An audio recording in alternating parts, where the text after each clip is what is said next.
What happens to a dream deferred? Does it dry up like a raisin in the sun? Or fester like a sore and then run? Does it stink like rotten meat? Or crust and sugar over like a syrupy sweet?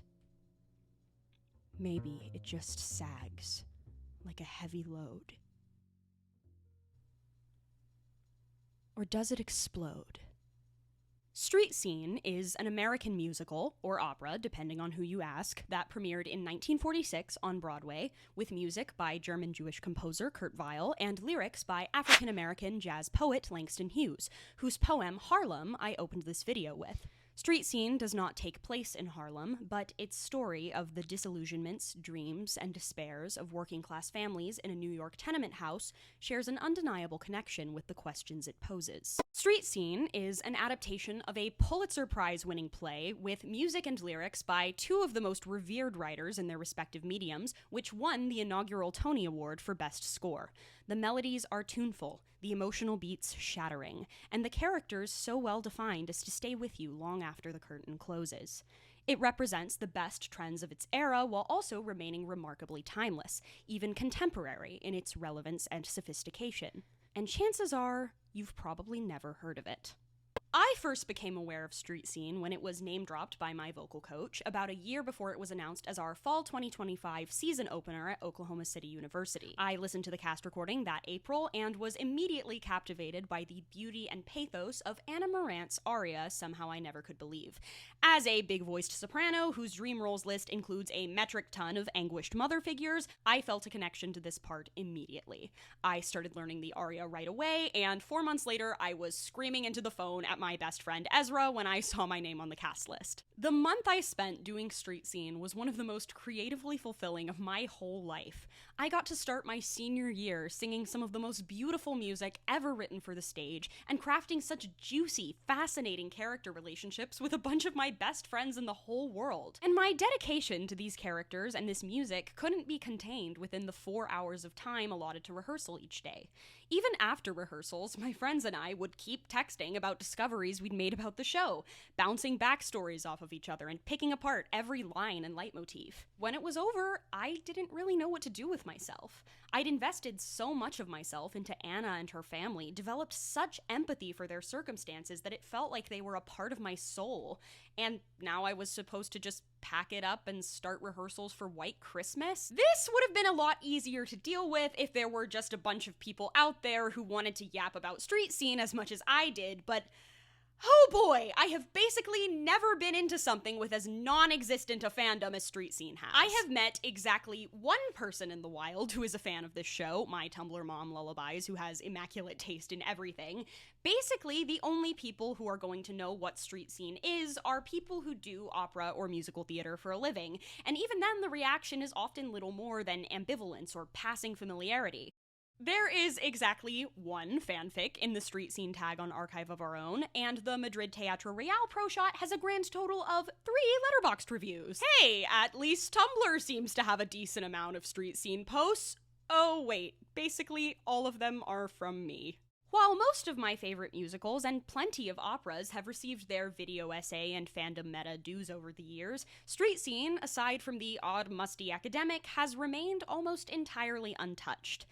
And you know what I have to say about that? But it ain't gonna be that way around here.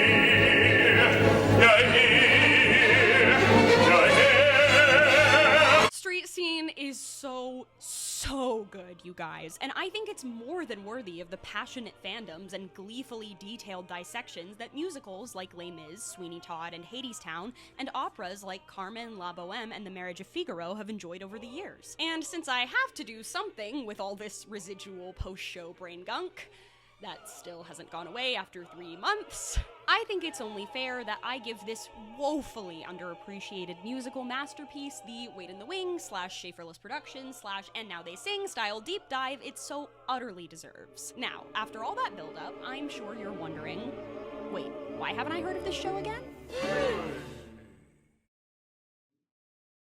It was a simple story of everyday life in a big city, a story of love and passion and greed and death.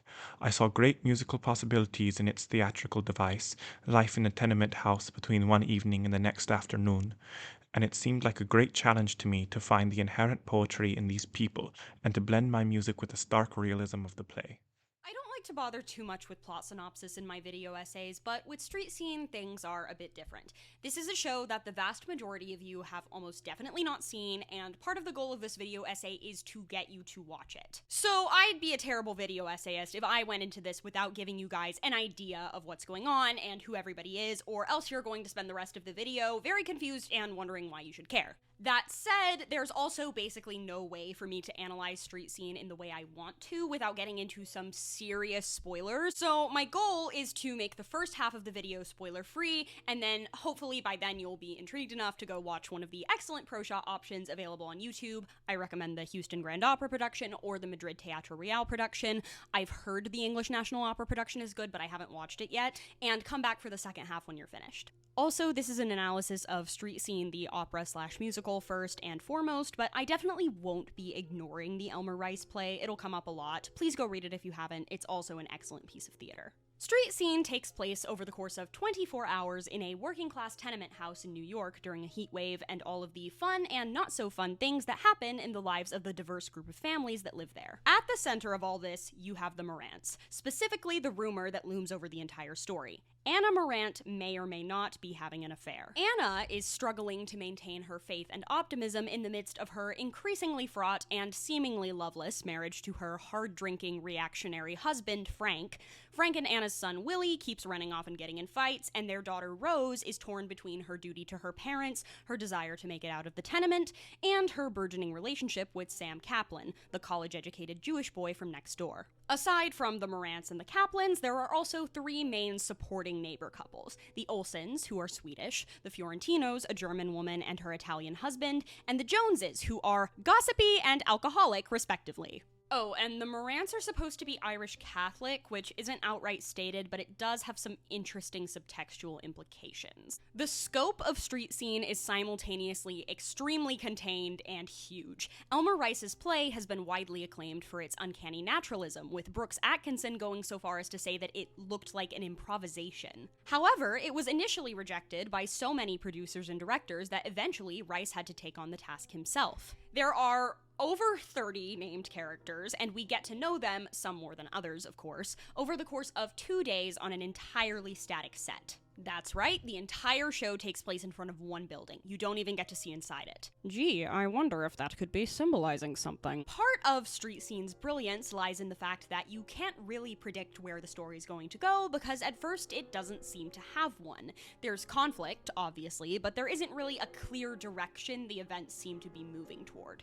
Things sort of just happen. Not in an absurdist way, but in a slice-of-life way. This is an ordinary day in the lives of ordinary people.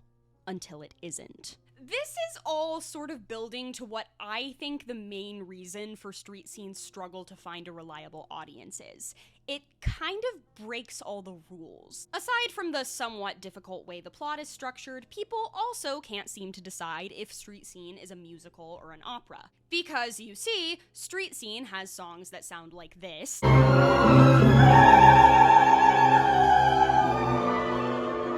It also has songs that sound like this.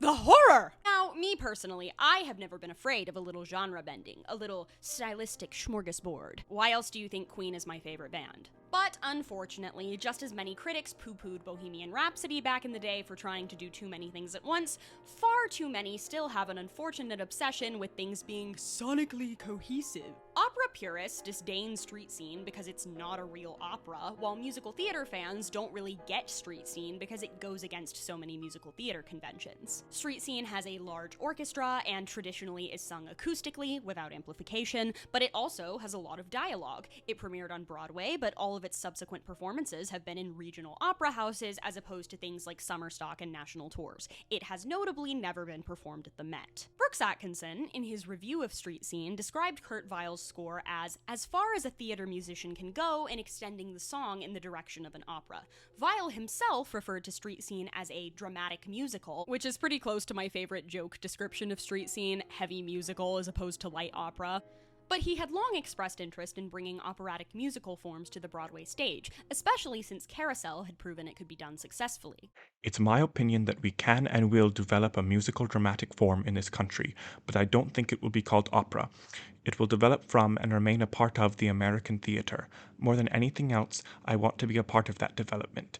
This form of theater has its special attraction for the composer because it allows him to use a great variety of musical idioms, to write music that is both serious and light, operatic and popular, emotional and sophisticated, orchestral and vocal. For the purposes of this video, I will be primarily referring to Street Scene as a musical, but this definitely has more to do with me than it does with the show. I am much more interested in interrogating the ways in which Street Scene uses the forms of musical theater and opera interchangeably than trying to decide definitively which one it is. I do love opera and am becoming more knowledgeable about it, but musical theater is my area of expertise. It's what I have my degree in, and I also know that based on the audience I have, this video will get more views if I discuss Street Scene in a musical theater context. And trust me, I'm gonna need all the views I can get on this thing. An hour-long video essay about a rarely performed opera musical hybrid from the 1940s is not the sort of thing I would be making if I were doing this for the money. This is pure love of the game and nothing else. Street Scene was clearly influenced by the late 19th and early 20th century operatic tradition of verismo, which focused on raw emotion and the struggles of ordinary people as opposed to the floridly sung tales of gods and nobility that opera was stereotypically known for. Two most recognizable examples of verismo are Puccini's La Bohème and Leoncavallo's Pagliacci, which, if you're not familiar with either of these operas, bear some not insignificant plot similarities to Street Scene. I like to think Anna and Mimi are very spiritually connected, but maybe that's just my Lirico Spinto bias talking. The influences of the Gershwins' Porgy and Bess and Kern's Showboat also can't be discounted, as two of the first successful attempts to integrate opera and American, specifically African-American, vernacular music while telling serious stories about fully fleshed out people. In turn, it isn't hard to find traces of Street Scene in many beloved musicals from decades since. Plenty of people smarter than myself have written about the influence of Kurt Weill on Leonard Bernstein, and arguably Street Scene's most obvious spiritual successor is West Side Story,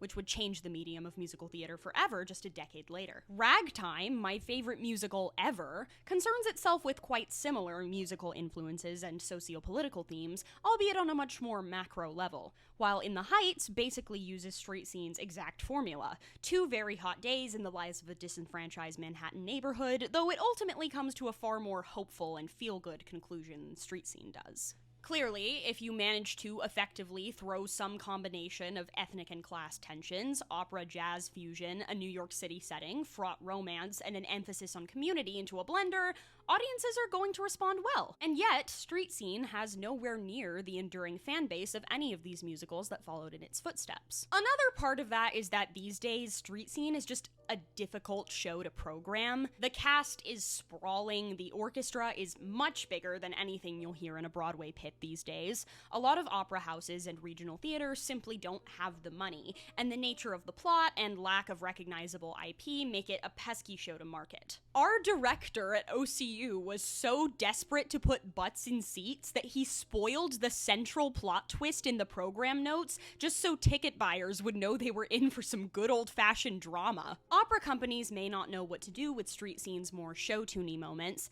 and musical theater-trained performers who also have the training and vocal heft required by roles like Anna and Frank are in increasingly short supply. Speaking from personal experience, one of the greatest difficulties of performing Street Scene lies in maintaining the technique required to execute the lofty operatic lines of songs like Somehow I Never Could Believe, while still remaining somewhat rooted in the vernacular of a working-class woman from New York. Considering the fact that my other favorite opera is Carlisle Floyd's Susanna, the tricky balance between operatic style and accuracy of regional and class dialect seems to be a common theme among works I particularly enjoy. Speaking of Susanna, Samuel Ramey is one of my favorite opera singers of all time, and yet I don't really love his Frank Maurrant.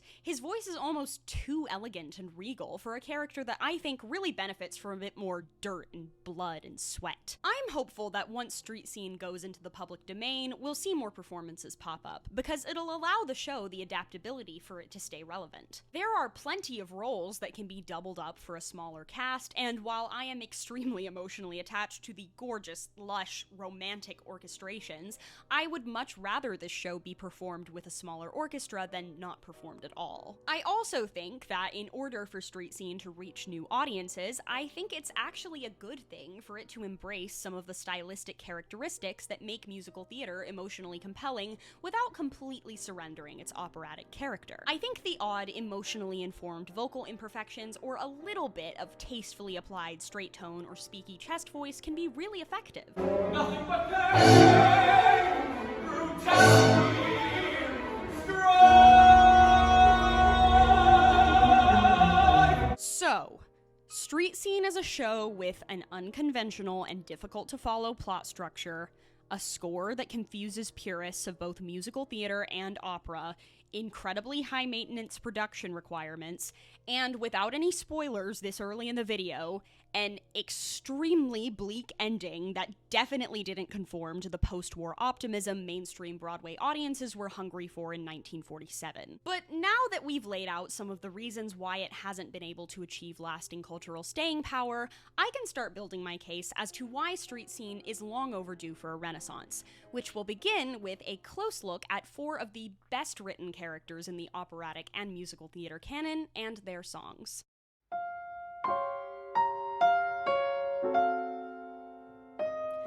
It's going to be a bit difficult for me to talk about Anna in an unbiased way because, well, I played her. I'm planning to put out a video later this year where I talk in depth about all of the roles I played in college, so hopefully then I'll get to talk a bit more about my version of Anna.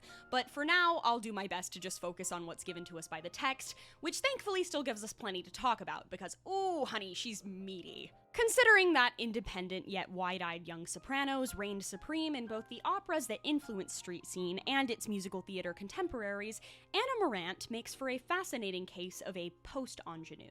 It's painfully easy to imagine her some 20-odd years prior to the events of Street Scene as a Mimi or a Julie Jordan, introspective yet open-hearted, gentle and steadfastly holding out hope for sincere connection and improved circumstances.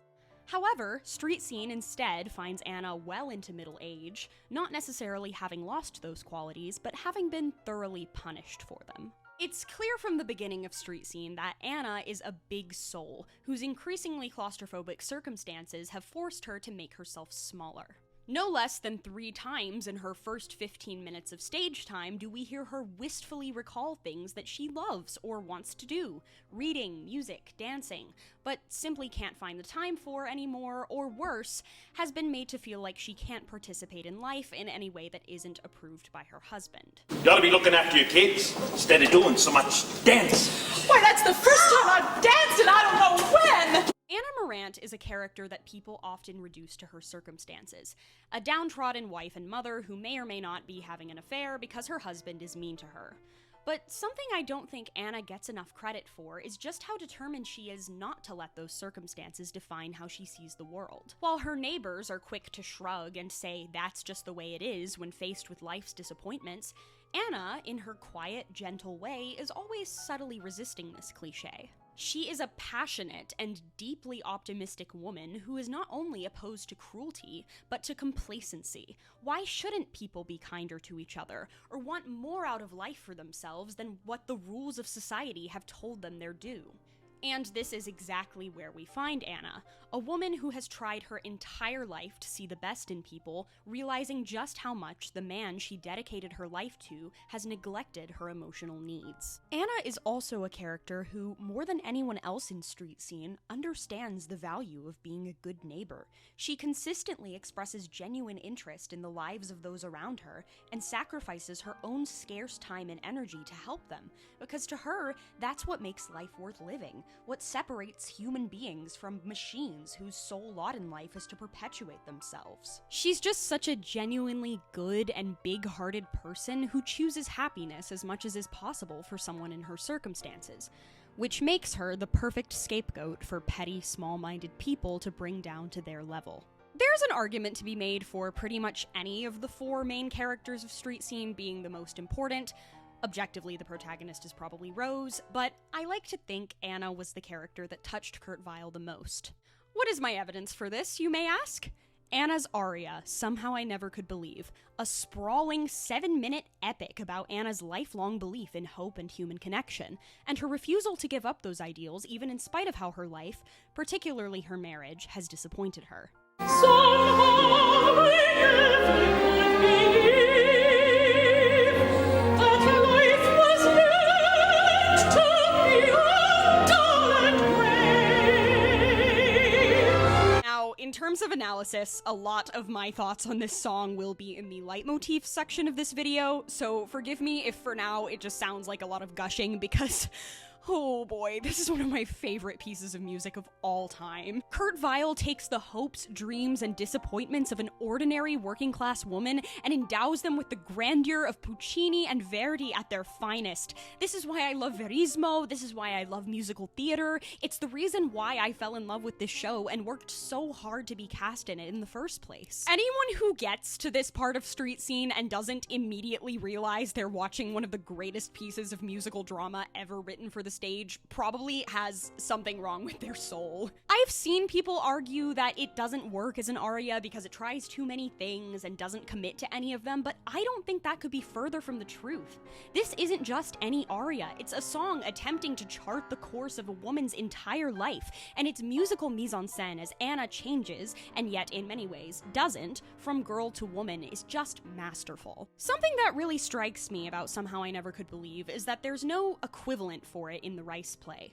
There's no extended monologue where Anna expands upon her past and how she developed her philosophy of life, meaning every memory, every exquisite detail in this song was something Langston Hughes thought was important enough to come up with himself. There's such a rich tapestry of images in this song. Anna twirling around in the party dress of her dreams before remembering she never actually had one. The subway's roaring tunnels underground rendered so viscerally through whirling woodwinds and blasting brass. Even though it's impossible, sometimes I really wish this song had been written in the 2010s because it's just crying out for an animatic. We get so little information about Anna and Frank's marriage prior to the events of the musical, and yet these 8 bars just say everything. 20 years of lost innocence and eroding passion distilled into one perfect symbol. Oh, the day that we were married, I took a flower from my bouquet, and I pressed it in a book, and put the book away.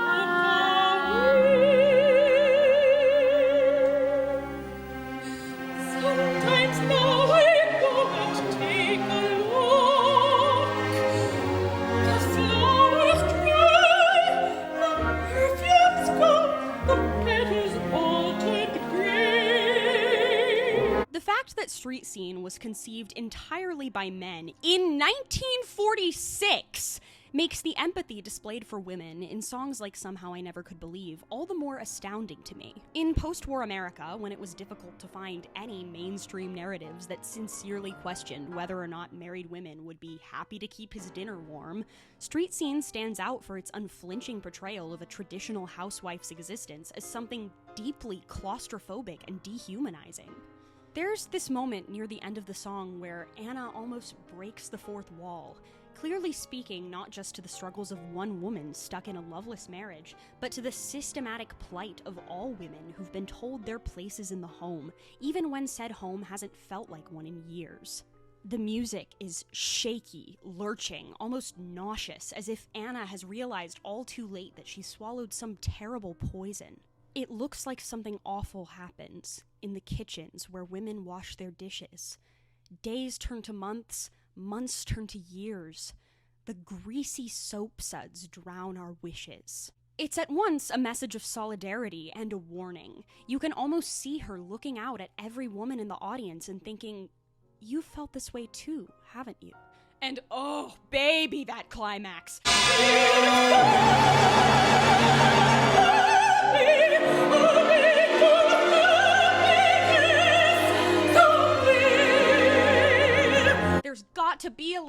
happiness somewhere just hits me like a truck every time. That massive, dominant add 9 chord with the whole 35-piece orchestra playing like their lives depend on it. It sounds like she's shaking the bars of her prison cell, clawing her way to the peak of a mountain in a thunderstorm.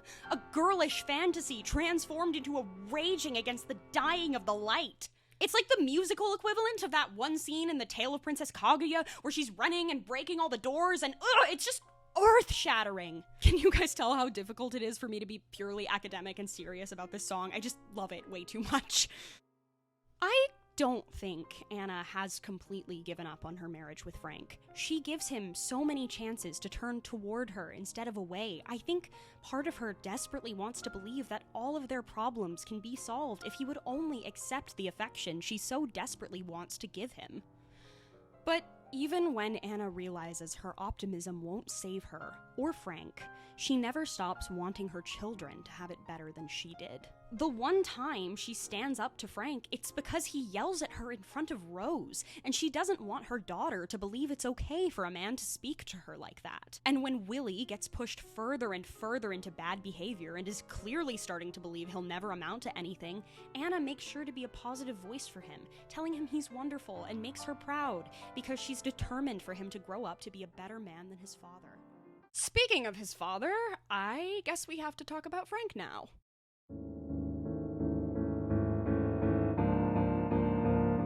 Frank. What am I gonna do with you? Frank Maurrant sucks. Like, he's so awful. There is truly no getting around that. This man literally does not express a single positive emotion in this entire show. Hello, Mr. Maurrant? Yeah. He's in a constant state of paranoia and thinly coiled rage. Every little thing seems to irritate him. He's just pretty much incapable of being normal about anything ever. While Anna is determined to be happy in spite of life not living up to her expectations, Frank almost seems like he's actively choosing to be miserable. It seems like nothing Anna does is ever good enough for him. He constantly berates her for not correctly performing her duties as a mother and wife, and yet her attempts to be kind to him and take care of him are met with nothing but brusque grumbling. He's a bigoted, emotionally unavailable alcoholic who refuses to consider anything that doesn't fall in line with his idea of how the world should work, who seems hell-bent on making his wife and children feel as small as possible, and it's very tempting to assume that's all there is to him. But obviously, because I can't resist a problematic bass baritone, I think it's worth it to examine him a bit deeper than that. As we will discover, Frank Maurrant is a character meant to force audience members to look in the mirror, and for this to work, the ability to empathize with him is essential. Bear with me. Frank is pretty demonstrably the kind of man who sees his work as the sole defining factor in his value as a human being. He is a stagehand, which at this time was an incredibly brutal job, even with the existence of unions. Dress rehearsal with lights in this weather. It's the kind of work that leaves people with nothing left to give at home. At least people who are bad at regulating and expressing their emotions. Frank is not entirely without his redeeming qualities, though to see them requires quite a bit of squinting. Though he's terrible at expressing it, as he is with pretty much everything, he's right to be concerned about the safety and security of his family, and he's obviously dedicated himself to protecting and providing for them. But throughout Street Scene, Frank is faced with the consequences of failing to realize that protecting and providing alone aren't enough. And this breaks him. Frank's aria is called Let Things Be Like They Always Was, which is basically the musical equivalent of the old man yells at cloud meme. If you wanted to write a song about what the inside of Matt Walsh's brain sounds like, it would probably come out a lot like this. Well, maybe not, because there aren't any lyrics about how demonic trans people are, but if this show took place today, there definitely would be. It's your grandpa's ultra-conservative Facebook screed in song form. When writing this song, Weill was in fact intending to evoke the rhetoric of the fascist, often anti-Semitic America First Christian Front, from which a direct line can be drawn to the Marjorie Taylor Greenes and Nick Fuenteses of today. I actually really like this song. Like, there's something so strangely addicting about it. Those strings and bass drums kick in, and I just get the overwhelming urge to headbang. There's something in the clash and aggression that's almost heavy metal. If you ask me how well it's going, I'd love to hear James Hetfield's take on this song. It's also so fist shaky and aggro that it becomes a bit of a meme. We love divorce and birth control. In my house, I run the show! But ultimately, this aria works so well because it's such a perfect musical representation of what it is. This is the sound of someone who desperately wants to convince everyone around them they're in control, even though it's becoming clearer by the second how little control they actually have. For all of its thrust and machismo, the song's near constant dissonance betrays the deep insecurity and fear that drives Frank's iron-fisted cruelty. Where she got any kick coming? And I always been a good husband.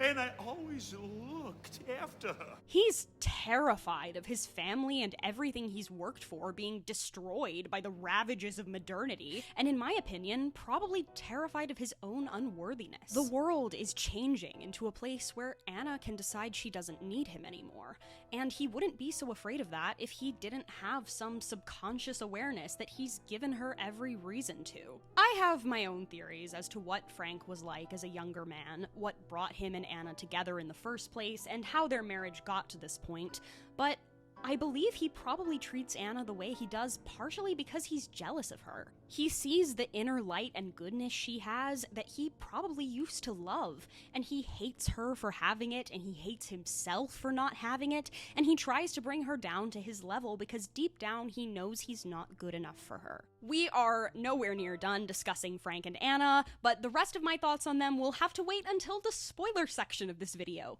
In the meantime, let's give their daughter some analytical love. If Anna is a post-ingenue, Rose Maurrant is something of an anti-ingenue, arguably having a more clear-eyed and practical outlook on the world than any of the other main characters.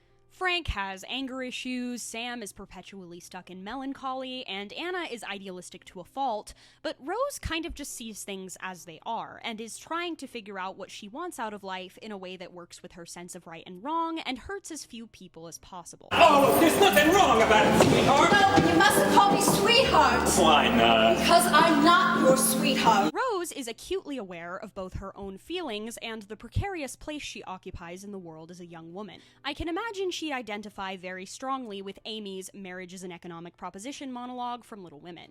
While Sam assumes that Rose's beauty makes it easier for her to find a place in the world, Rose knows that far too many people view her looks as either an indictment of her character or as permission. Her philandering scumbag of a boss promises her a career on the stage in order to get her to sleep with him, and she barely manages to recover from that before she gets assaulted by Mrs. Jones's son. Shirley accuses her of vamping Sam and distracting him from his studies. Even her own father basically slut-shames her and doesn't believe her when she tries to tell him that Mr. Easter's advances went completely unreciprocated. She's desperate to make enough money to get out of this life that allows her so little authenticity and agency, and yet she knows she might not be able to do that without compromising her principles, or worse, leaving her family behind. Something that just breaks my heart about Rose is just how clearly she wants her parents to be okay. There's a whole thread in the Rice play that gets cut from the musical about Rose trying to convince Anna and Frank to let her help them buy a nicer house in the suburbs,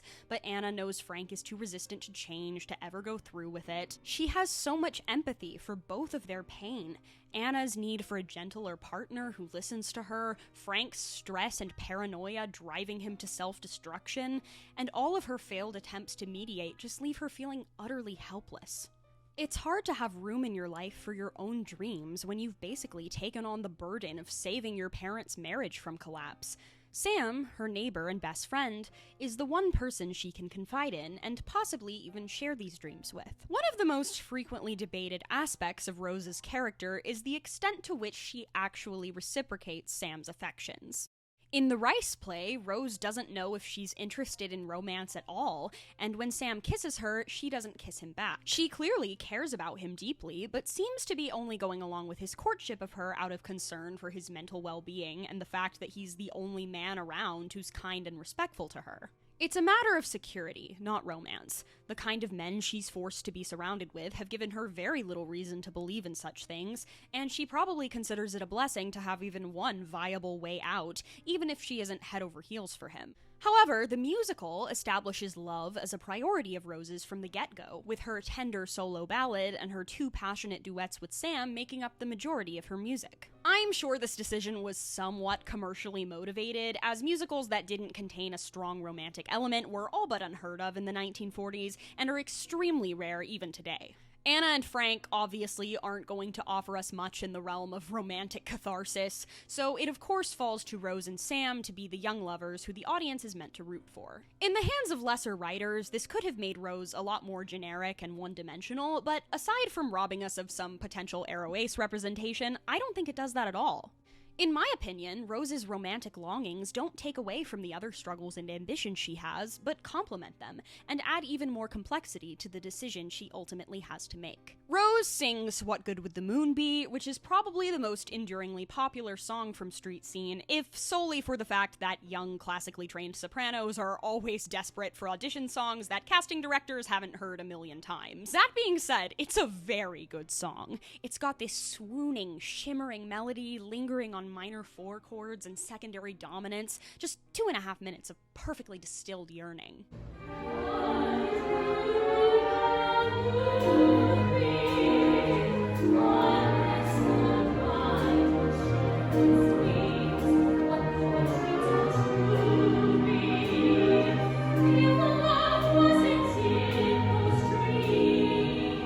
But beyond simply expressing romantic longing, What Good Would the Moon Be also establishes Rose as articulate, sensible, and wise beyond her years. There's a poise to this song that's quite different from the other characters' simple, unsophisticated urban poetry, as described by Langston Hughes, an almost Cole Porter-like refinement. Stephen Sondheim might have had similar complaints about this song that he had for his own lyrics for Maria in West Side Story, but I think Rose is meant to be precocious. Our director highlighted that Anna and Frank have probably made a lot of sacrifices so that Rose could make it out of the tenement and build a successful life for herself, so it makes sense for her lyric writing to be slightly elevated, because she's someone with aspirations. I also really don't like when sopranos perform this song as entirely sweet and wistful.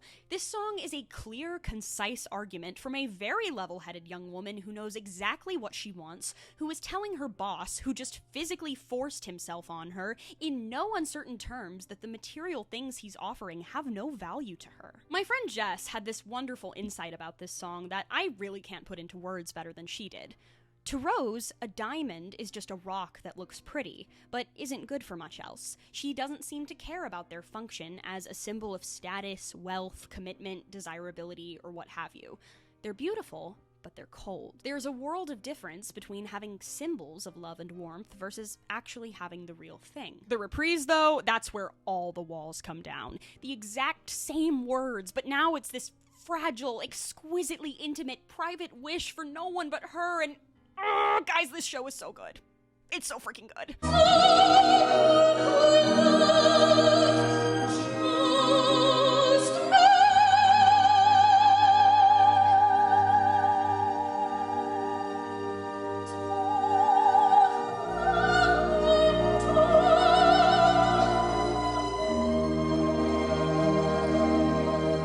After Frank yells at her, Rose swears that one day she will run off with someone.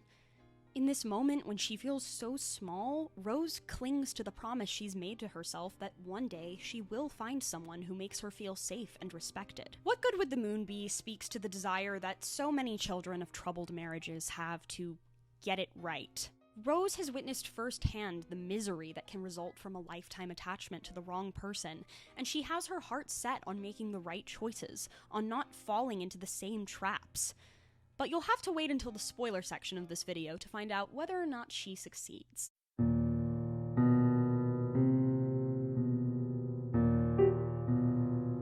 Sam Kaplan is a law student, Rose's neighbor and best, possibly only friend, who is deeply, desperately romantic poet down bad for her. He's shy, painfully earnest, and a prolific literary mind, but in spite of his impressive academic pedigree, he struggles to find solace in the real world the way he does in books. The first time we meet him in the musical, we see him connecting with Anna, another sensitive outsider, over their shared passion for reading, only for Mrs. Jones to immediately mock him for it the second he leaves. An important function Sam has in the story is to highlight the flaws in the tenement as a community through his status as an other. Resented by his mostly blue-collar or household-bound neighbors for his access to higher education, he is a frequent target for anti-intellectual mocking, which leaves him socially isolated and certain that there must be something wrong with him. Sam and his family are secular Jews. Now, an important thing to know about Elmer Rice's street scene is that there is a lot of anti-Semitism in it. You can barely go 5 pages without Mrs. Jones spouting off about how the Jews have all the money, and I think at one point Vincent calls Sam like 5 different slurs. Now, this is obviously not me saying the play is anti-Semitic, it's obviously written from Rice's own experience as a Jewish New Yorker, but it's a lot. Street Scene, the play, was of course written in 1929, while the musical came out in 1946, and I'm sure none of us need reminders of what happened between 1929 and 1946 that made Weill and Rice look at all of the anti-Jewish sentiment in the play and think, too soon. So the anti-Semitism in the musical is much more implied, but it's still certainly present. It's a fine house to be living in, ain't it? Between the Maurrants upstairs and that scrawny bunch down here.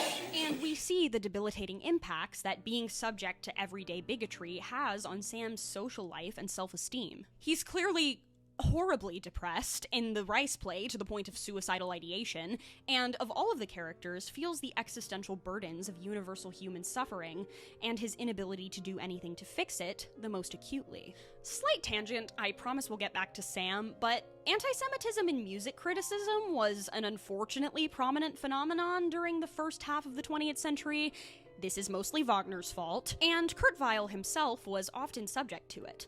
Weill's chameleonic nature as a composer was often criticized as a nefarious hindrance rather than as an asset, which carries unfortunate undertones of the stereotype of Jews as rootless globalists. Jazz, which Weill's music drew much inspiration from, was of course a frequent target of Nazi ire, and he received this particularly disgusting review for The Rise and Fall of the City of Mahogany, which I, of course, will be censoring. When Weill deliberately puts N-word rhythms into German art music, he only puts into practice what the Jew Bernard Seckles announced with the introduction of a class for jazz music, that a transfusion of N-word blood could do us no harm.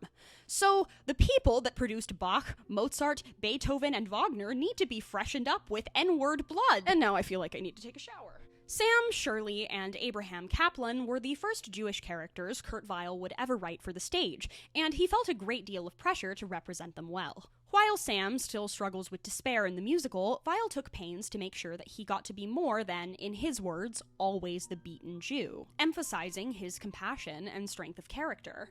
He's the first and only character to take a stand against the neighbors' vicious rumors about Anna, though it unfortunately only brings him further mockery. Can't you let her alone? Have you no heart? Why do you tear her to pieces like a pack of wolves?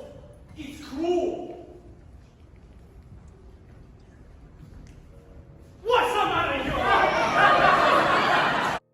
He's also clearly trying his best to be a positive male role model for Willie, who's desperately in need of one. Rose sees him as a comforting presence who helps her talk things over and make sense of the world, and clearly thinks very highly of him both morally and intellectually. It makes sense that these two sensitive outsiders would find in each other a kindred spirit. Weill also establishes Sam's romantic nobility by highlighting his connection to poetry, particularly in Sam and Rose's first love duet, Remember That I Care, in which Sam and Rose connect with and comfort each other through the Walt Whitman poem When Lilacs Last in the Dooryard Bloomed, affirming their friendship and blooming romance as something as perennial and life-sustaining as the titular blooming bush.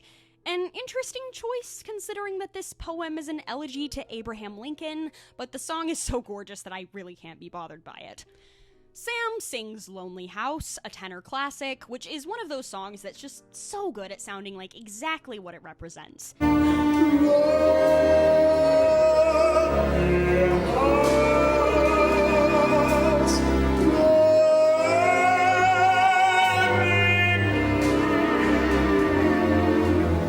There's a heaviness and a bit of an anxiety to the slowly ascending chromatic ostinato that's perfect for wandering the streets of your troubled neighborhood alone at night, complete with a lone violin flickering over the texture like an old street lamp. I like to think these crunchy little clarinet cello staccatos are meant to be car horns honking in the distance.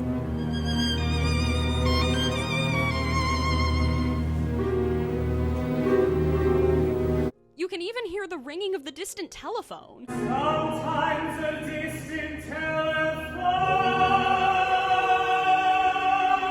Just excellent text painting. I definitely don't want to hear a mediocre performer sing this song, both because it's vocally tricky and because it can be really insufferably mopey in the wrong hands, but when you manage to strike the right combination of earnest, cynical, and just a little bit self-consciously sultry, this song is just delicious, melancholy milk chocolate. Weill was so good at these melodies that just, groan and ache.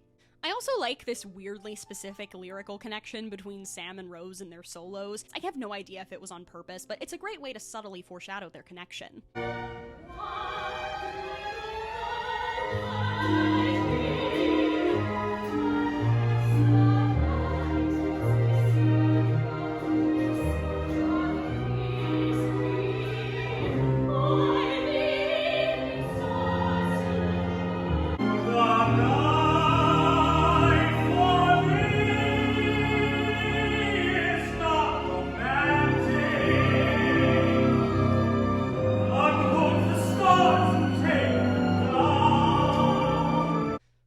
Considered Lonely House the most important song in Street Scene, and the only time he ever set the moral of a musical to a separable popular song. I'll admit this wasn't something I initially recognized, but the more I thought about it, the more appropriate it felt. After all, as we'll discover, Street Scene is a story all about the paradox of community. Funny, with so many neighbors, how lonely one can be. Kurt Weill had long been interested in the idea of writing a folk opera, and while it does not contain what we think of as folk music and has an urban setting as opposed to Oklahoma and Porgy and Bess, many critics referred to Street Scene as such, due to it essentially being an opera about the folk. Street Scene's score reflected the increasingly expansive nature of who could be considered a part of that group. The cast, a veritable melting pot of Italians, Scandinavians, Jews, African Americans, and Irish Catholics, sing in styles ranging from Puccini-esque arias and ensembles to jazz, blues, and jitterbug. Street Scene's smattering of musical styles is also a clever way to portray generational difference. More specifically, it tells us which characters are stuck in the past and which are focused on the present, or even the future. Anna and Frank, our central marriage gone sour, are the two most archetypically operatic roles. Anna, the tragic, soulful, dramatic soprano, and Frank, the grim, menacing bass baritone. When you look at the different solo pieces in Street Scene, Somehow I Never Could Believe and Let Things Be Like They Always Was are the only ones that really demand to be referred to as arias. They're even titled in the operatic tradition after the first sung line, while most of the other songs aren't. Anna's music is very frequently compared to Puccini. Lush strings and long, soaring melodic lines, passionate and romantic in a way that isn't remotely frivolous or naive. Frank, by contrast, is a lot more Stravinsky. There's this one moment in the underscore that everyone in my cast would always chuckle at because it sounded just like Rite of Spring. With a little necking on the side, is that it? His music is unsettled, constantly on edge, stern and monotonous one moment with these dark, thumping chords, then breaking out into jarring, angular fits of rage. Let things again be safe and sound, the way they used to be. What's going on? Why is it so bad? One of the things that makes the trio in Act 2 so striking is the contrast between Anna and Frank's recits. You can hear just how wide the chasm between them has become. It sounds like they're in two completely different musical worlds. It is the last of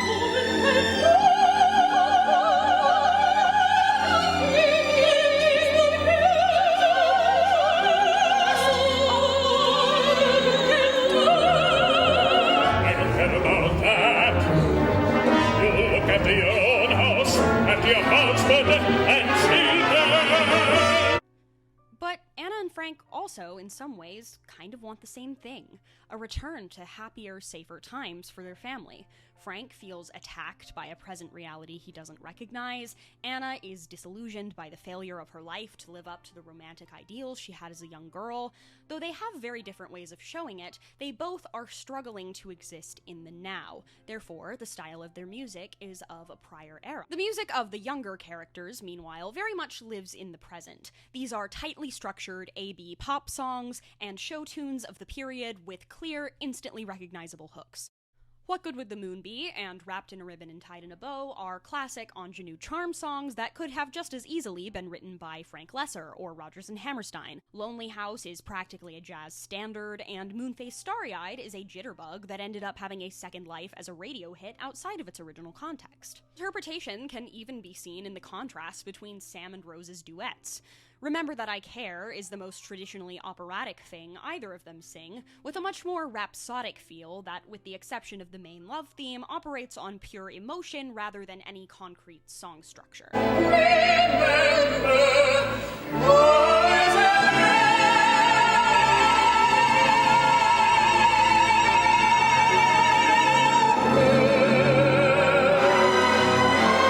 We'll Go Away Together is a more contemporary musical theater love duet. I've seen it compared to Jerome Kern several times. It has a consistent tempo and a clear verse-chorus structure, and it's a song all about actually growing up and leaving the nest, as opposed to Remember That I Care, which is more about dreaming about those things. When birds get old enough, they spread their wings and fly. It's natural for a bird to want to try the sky.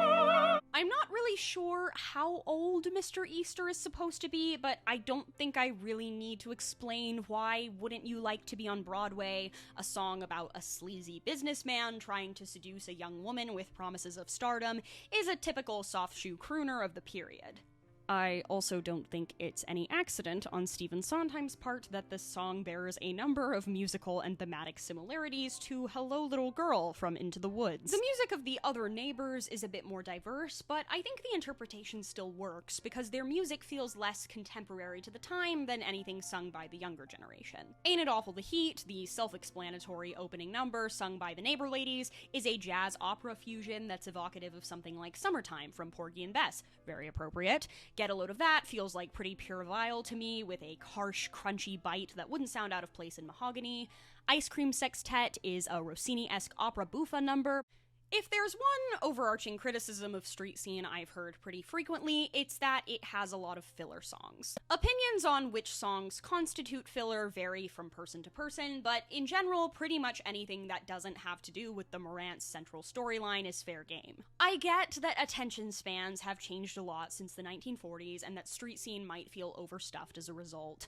But I honestly think that anyone who considers every single song in Street Scene that doesn't advance the plot in an obvious way to be disposable really isn't approaching this show in good faith or understands what it's trying to do. The Maurrants are the most compelling part of the show, yes, but a huge part of what makes them compelling is viewing them in the context of their community, the way that the explosion of conflict between Anna and Frank simultaneously disrupts the ordinary lives of the tenement and also doesn't disrupt them at all. And if that community doesn't feel like a fully realized world, then Street Scene is sort of just another forgettable melodrama without anything that makes it particularly special outside of some beautiful music. I'm gonna go ahead and get it out of the way that there are no bad songs in Street Scene. Like, as a composer myself, this is a perfect score. Which songs are skips is a matter of personal taste, but every song has a memorable and functional melody and competently written lyrics. So not only does every piece of this score work in isolation, but there's a case to be made for why pretty much every single song in Street Scene is, if not essential to the story, at very least an enhancement to the world building and themes. And that's exactly what I'm gonna do. I'm gonna go through every single song in Street Scene that seemingly doesn't have to do with the plot and explain why cutting that song would actually be a terrible idea.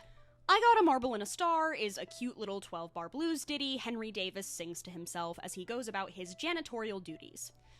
Henry, unfortunately, is a bit of an example of a token black character. He was not originally in the 1929 play and was added to the musical because Kurt Weill wanted to have a black character in the story. The fact that he's African American doesn't really impact the story in any way. It's not even mentioned, to the point that my school actually cast a white person in the role. Editing Lauren here, I just wanted to make it super clear because I kind of spoke off the cuff at that part. I wanted to clarify what I meant in that my problem with Henry is not that he's included in the story or that Kurt Weill wanted to have a black character. I think that's great. My problem is that he wasn't given a more substantive role, and that as a result, he sort of just feels like he's there to check a box. So I just wanted to, clarify what I meant by token, because I know that's a word that gets thrown around a lot, and I just wanted to make sure nothing I said got misinterpreted. So yeah, I'll be the first to admit that race was a bit of a blind spot of Kurt Weill's, and Henry doesn't really get anything to do aside from sing this song and the best line in Ice Cream Sextet.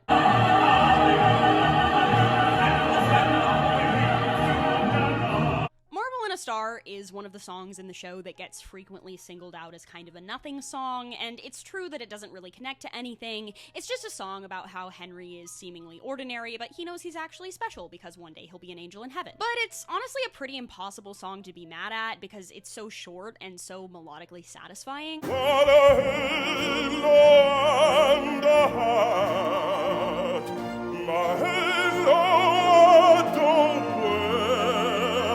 And I think it does serve a purpose. A pretty prominent theme in Street Scene that you'll see get brought up again in this section is the ways in which working class people with seemingly humdrum lives create joy. And that's exactly what Henry does with this little song he sings to himself. It's just charming and doesn't overstay its welcome at all, and I actually really like when it comes back at the end of Act 1. The segue from Remember That I Care brings the act full circle in such a neat way, and it really just feels like a part of the world. And of course, I can't not mention the other reprise it gets as a gloriously filthy trumpet solo in Moonface Starry-Eyed.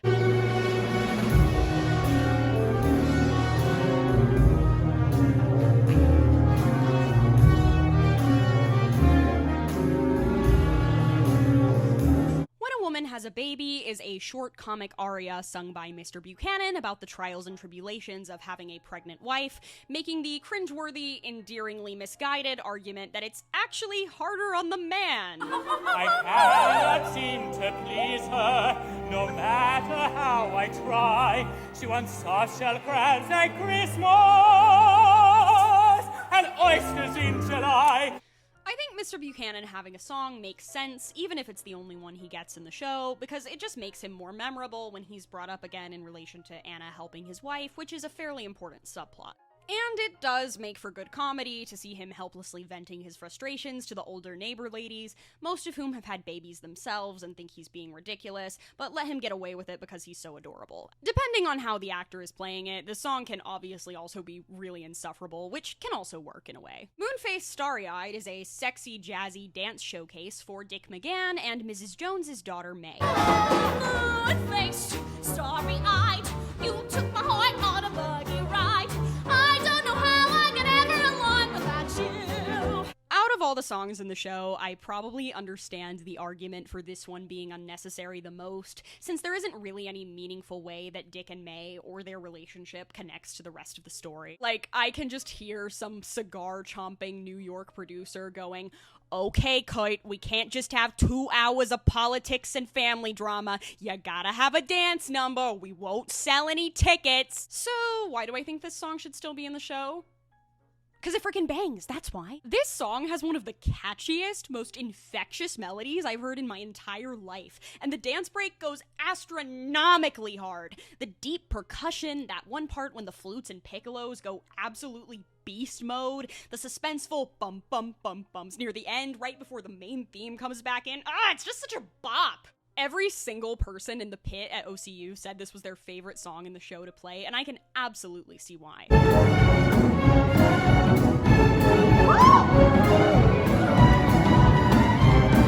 And there's definitely something to be said for the existence of a contrasting young couple to Rose and Sam. You have these two kids who are so burdened by familial duty and existential loneliness, and then there's Dick and May who kind of just DGAF. It's interesting to consider the differences between Anna and Mrs. Jones as mothers and people, and the impact that's had on the personalities and values of Rose and May, respectively. But mostly, I just think this song is fun. Street Scene is a really depressing show. If White Christmas is allowed to have 5 long dance numbers that don't advance the story or the characters, Street Scene can have 1 as a treat. Children's Game, or Catch Me If You Can, opens Act 2 with Willie and the other neighborhood kids playing a game of tag, where, if caught, they have to impersonate various citizens of Park Avenue under the threat of being assaulted with a blunt instrument. This song came about as a result of one of Kurt Weill's many musical research adventures with Langston Hughes in Harlem, where they observed children at play in the streets and attended a folklore society dedicated to children's games. The resulting song was described as so authentic that many mistook it for the real thing. I get why songs like this are annoying to some people's ears, but I've always enjoyed them. It scratches a similar itch in my brain to Roosevelt Petrucia's Coleslaw from Caroline or Change, with the nyan nyan nyan nyan melodies belying how unexpectedly biting and socially aware these games are. The kids almost seem to have more class consciousness than their parents.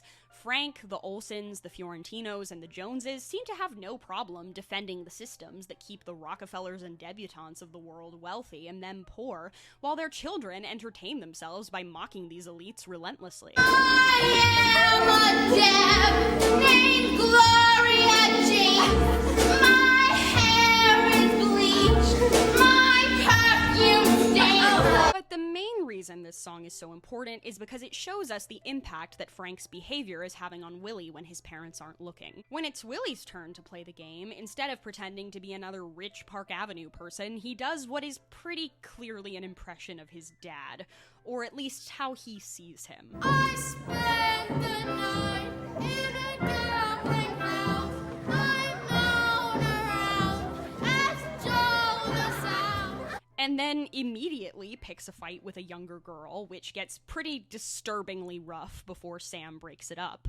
For A Boy Like You to work, which I'll discuss later in the video, this is an essential moment to show that Willie is in danger of inheriting Frank's violent tendencies if someone doesn't step in and do something about it. I really wanted to make this a completely spoiler-free section, but this next song is literally impossible to talk about without spoiling the biggest plot twist in the show, so if you haven't watched Street Scene yet, skip to here. The woman who lived up there is such a moment of pure pathos, a cry of mourning from a community seemingly rocked to its core by the loss of its most pure-hearted member.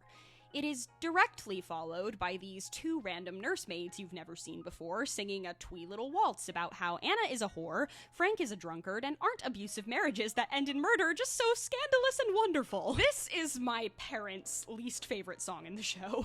The last thing anyone wants to see after watching their daughter get shot by her abusive husband is a tonally incongruous song dedicated to mocking and slut-shaming her. The Nursemaid's Lullaby serves pretty much the exact same function in Street Scene that Dog Eat Dog does in Les Mis. The blackly comic mid-second act character piece immediately following the grand tragedy that almost nobody actually likes listening to because of what a horrific mood whiplash it is. They're even both preceded by a poignant instrumental interlude of the main character's early second act ballad. The parallels are just so oddly specific.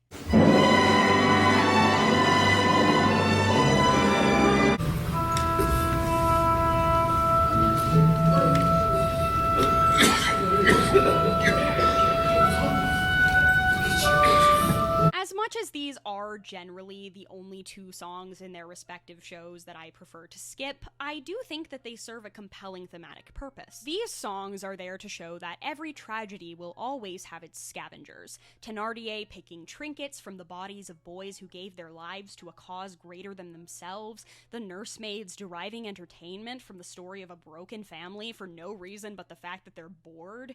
It's also far and away the most Brechtian epic theater style thing to happen in Street Scene. The uncomfortable tone shift and the juxtaposition of ideas meant to keep audiences thinking critically. I'm gonna be so real and say that I can feel this song leading me into a much larger point, but going into that this soon would risk fully derailing what is meant to be a largely spoiler-free section, so let's just put a pin in that with the knowledge that we will be coming back to this song and the significant theme I think it serves later.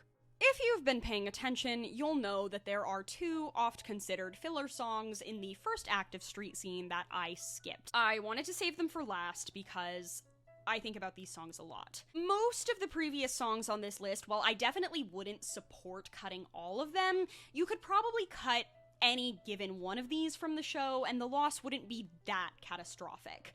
But these two songs, I think, go beyond simply being enhancements to being absolutely essential to understanding Street Scene's emotional core, and to misunderstand why these songs are important is to misunderstand the show. With that said, I love Ice Cream Sextet. This is one of the most glorious songs in musical theater and operatic history, and anyone who does not like it has no whimsy and joy in their hearts. It is a 5-minute, beautifully orchestrated, contrapuntal masterpiece about ice cream. It contains the single greatest bar Langston Hughes ever wrote. Hallelujah and Hosanna when it comes to banana. I should not have to explain why this song deserves to be in the show. And yet, for some reason, I do. I honestly don't really have the music theory skills to analyze this song beyond, wow, Kurt Weill did not have to go this hard. I am being completely serious when I say that the only other song in Street Scene that is as complex and impressive as Ice Cream Sextet on a musical level is somehow I never could believe.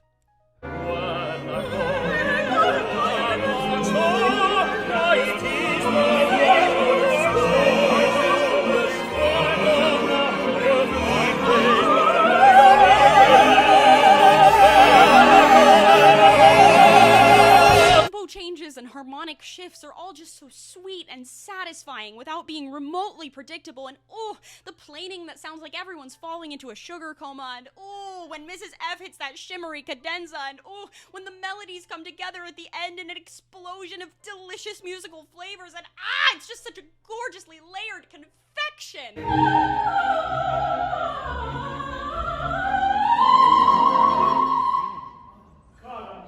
And the whole song is kind of a genius metaphor for assimilation. You have all of these characters from different countries coming together to sing about a classically American pleasure, and on top of that, ice cream melts. Like melting pot.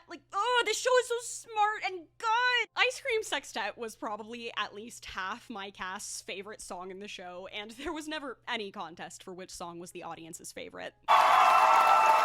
But the sheer good nature and musical magic on display in this song still somehow isn't enough to impress certain cynics. Why does this serious, operatic musical tragedy need a 5-minute song about ice cream, they ask?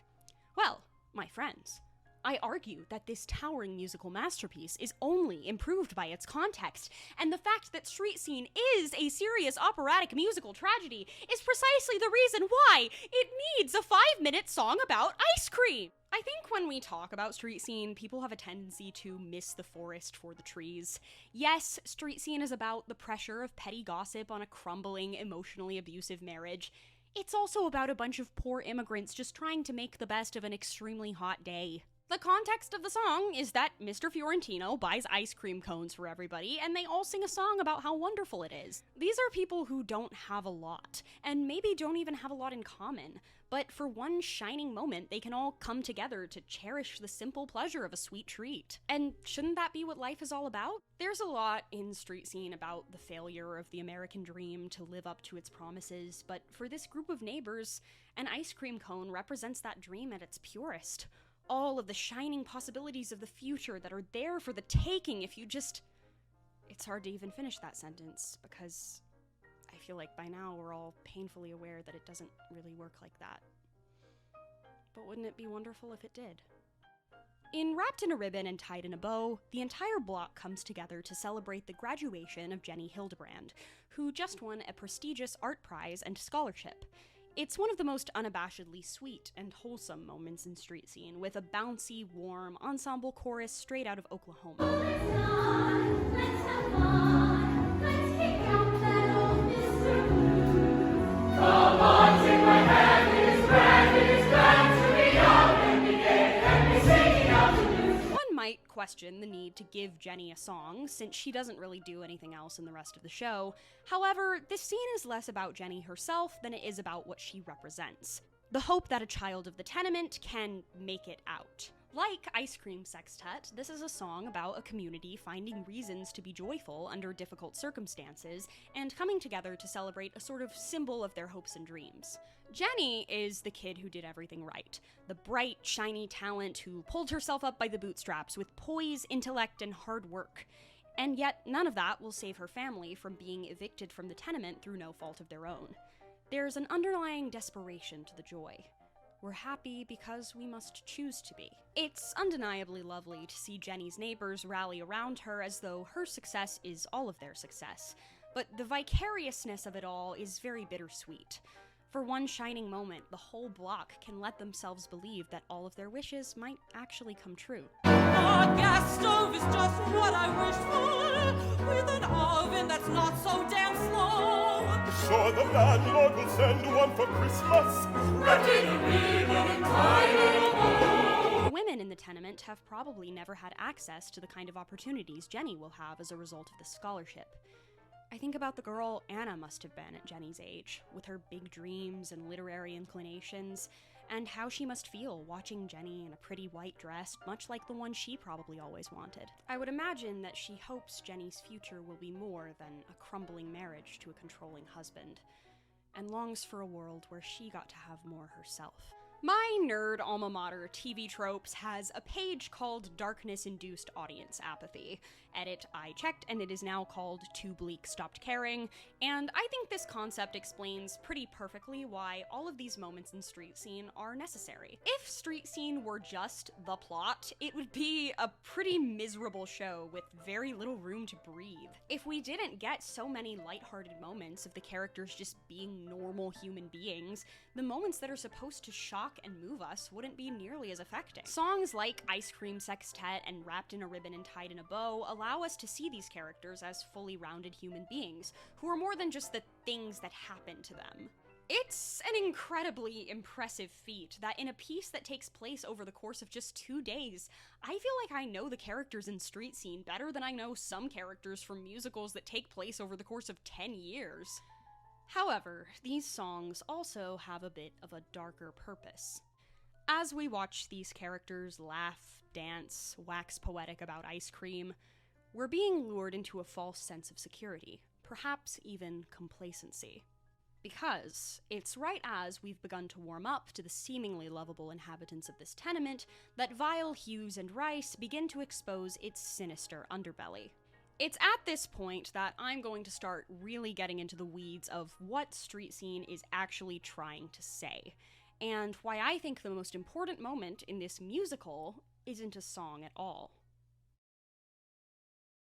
So, let's talk about Kurt Weill. If you're not an aficionado of musical theater, opera, or early 20th century pop music, there's probably 3 iconic songs you're going to associate with Kurt Weill. The Ballad of Mac the Knife, originally from the Threepenny Opera and now better known as a jazz standard, Pirate Jenny, also from the Threepenny Opera, and Alabama Song from The Rise and Fall of the City of Mahogany.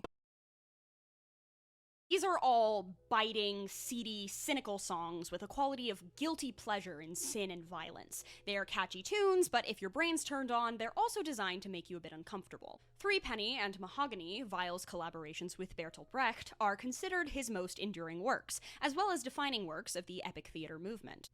Pioneered by Brecht in the 1930s, epic theater sought not to immerse the audience in the story, but through a variety of alienation tactics, i.e. fourth wall breaks, minimal set and costumes, abrupt shifts in tone, prompt them to think critically about the world around them.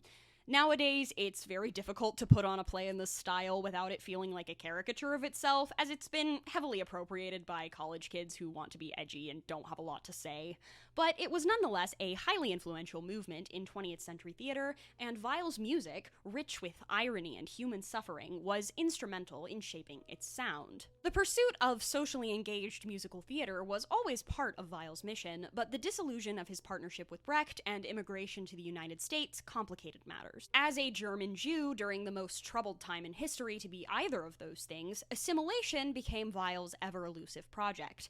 An American by both necessity and choice, Weill desperately wanted to be one of the movers and shakers of musical theater, to create something definitively American in story and style. However, he struggled to achieve major success with any of his American projects, always overshadowed commercially and critically by whatever Rodgers and Hammerstein were cooking up at the time. Weill's competition with the Golden Age's Golden Boys was about much more than who could write the most popular show. It was about who could write the most innovative and politically relevant one. The stylistic hallmarks that placed Weill at the cutting edge in Europe were seen as cold and pretentious to American audiences, who Weill discovered needed emotional resonance and easy identification to respond to theater. Weill's innovations in his attempts at mainstream musical comedy, such as Lady in the Dark, One Touch of Venus, and Love Life, were often undercut by regressive story elements, and in spite of several notable admirers, such as Stephen Sondheim, none of these shows have truly stood the test of time with audiences. It is debated to this day whether Kurt Weill ever truly managed to transmute his artistic ethos into a great American musical. Music critic Olin Downs told Weill once that he eagerly anticipated the day when Weill got exactly the subject which he could treat without the faintest consideration of public taste.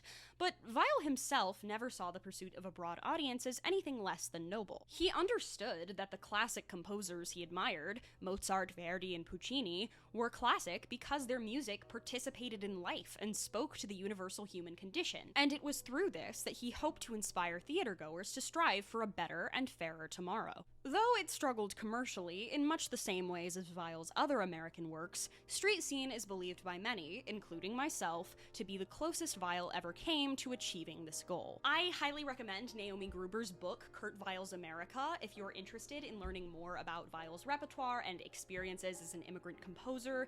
It's a fascinating read and provided me with many of the quotes and historical insights in this video. If you hadn't realized already, this is the part of the video where we get into actual spoilers. From here on out, the gloves are completely off, so unless you want to know who lives, who dies, and who tells their story, I should be shot. Now's the perfect time to get off and go watch one of the pro shots, assuming by now I've hopefully got you hooked. So, after Ice Cream Sextet, Anna comes back from, allegedly, looking for Willie. Frank threatens to spank Willie when he gets home, Anna begs him not to, and then this happens. Mr. Maurrant, let me ask you please a question. Yeah? Do you think by beatings you can make in a child improvements? Who's asking you? Excuse me, I'm asking you. By beatings you can get maybe submission, but not a change in character. If you treat somebody like an animal, he will act like an animal. He's in again. Yeah. How about minding your own business? This is a fundamental question, which is the business of everyone who is interested in human progress. Papa, it's time to go to bed. Let me alone, Shirley. Because you have power over your child, you think it gives you the right to impose upon him by force your own standards of morality. Lay off that stuff, I'm telling you. I'm running my own family the way I want to run it. This is what I am trying to explain to you. It is this philosophy which results in imperialism and war and the exploitation of the workers by the capitalist classes. This scene is everything. Like, it is the key to understanding everything this musical is trying to do. I did, in fact, try and fail to get applause started for that one line during the Friday performance.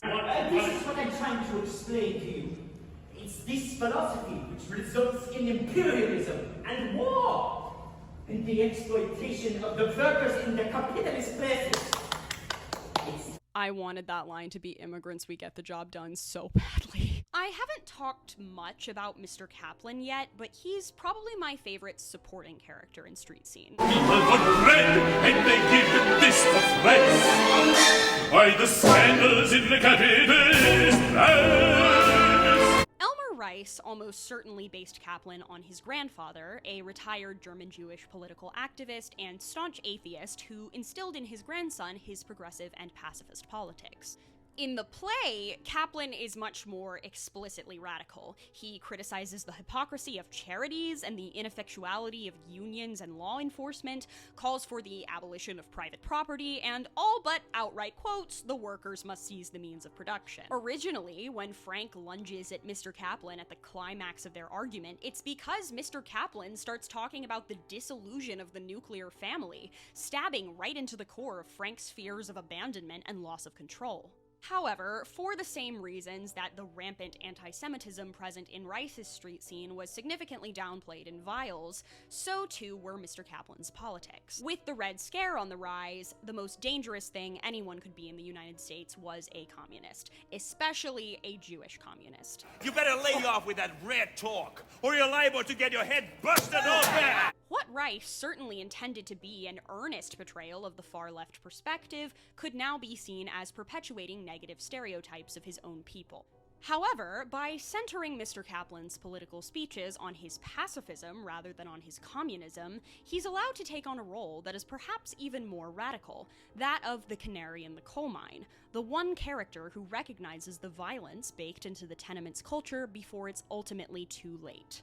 What Kaplan understands that Frank doesn't is, as he says multiple times in Rice's street scene, most unhappiness can be traced back to economic causes. It's no coincidence to me that Let Things Be Like They Always Was is starkly sandwiched in between Ice Cream Sextet and Wrapped in a Ribbon and Tied in a Bow, the optimistic pageantry of the American dream against its ugly underbelly, when an imagined, idealized past is seen as the only antidote for a seemingly hopeless future. Frank, of course, as previously mentioned, works a job where the following is probably true. He isn't being fairly compensated, the physical toll on his body is brutal, Paolo Scott's Frank seems to be struggling with chronic pain and possibly sexual impotency, and he's generally bossed around and made to feel like a subservient machine. And yet, the last thing in the world Frank, or pretty much any conservative blue-collar patriarch, wants to do is acknowledge that the very structure of the country he's been told is the greatest in the world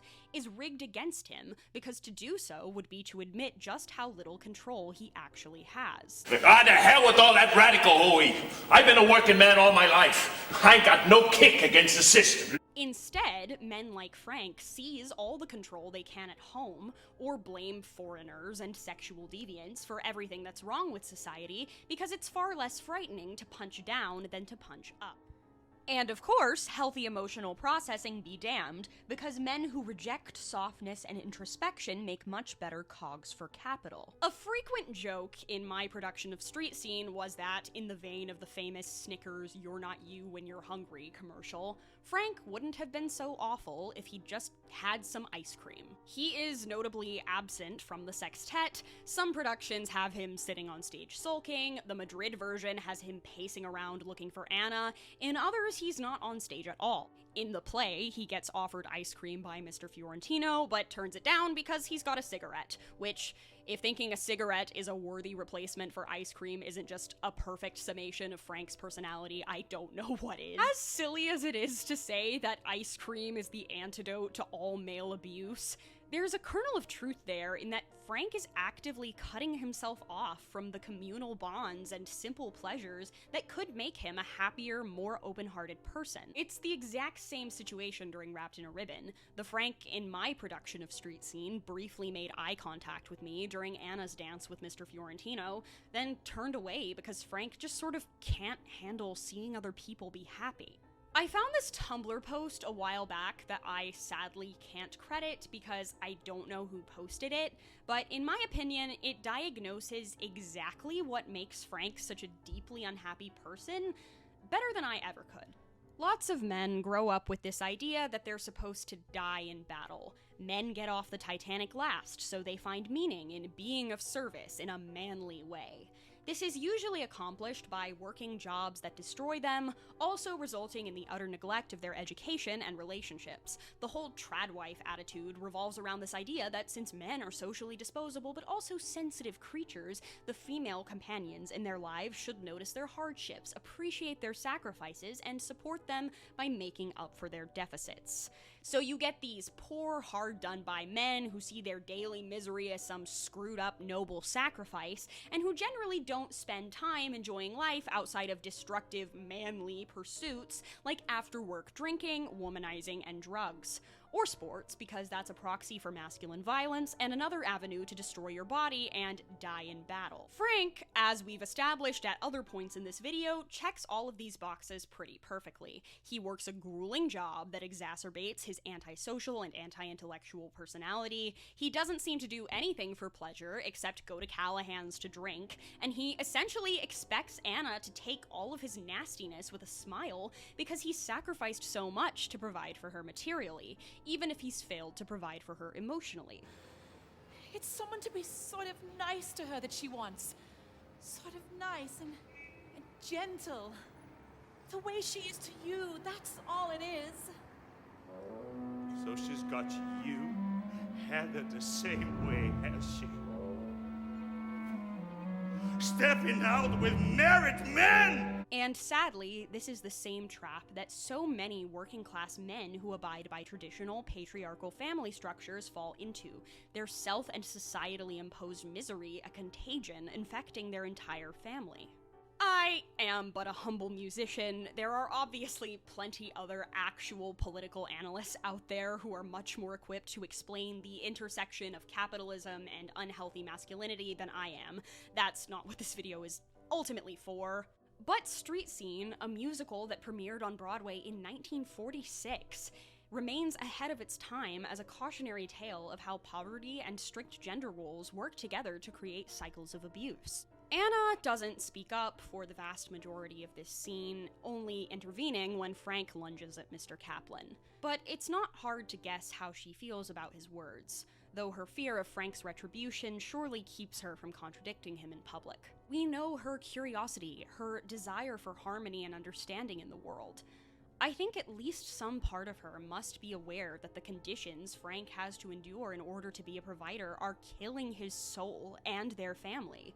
And instead of directing his anger at the people who actually deserve it, the bosses, the billionaires, the politicians, he takes it all out on her.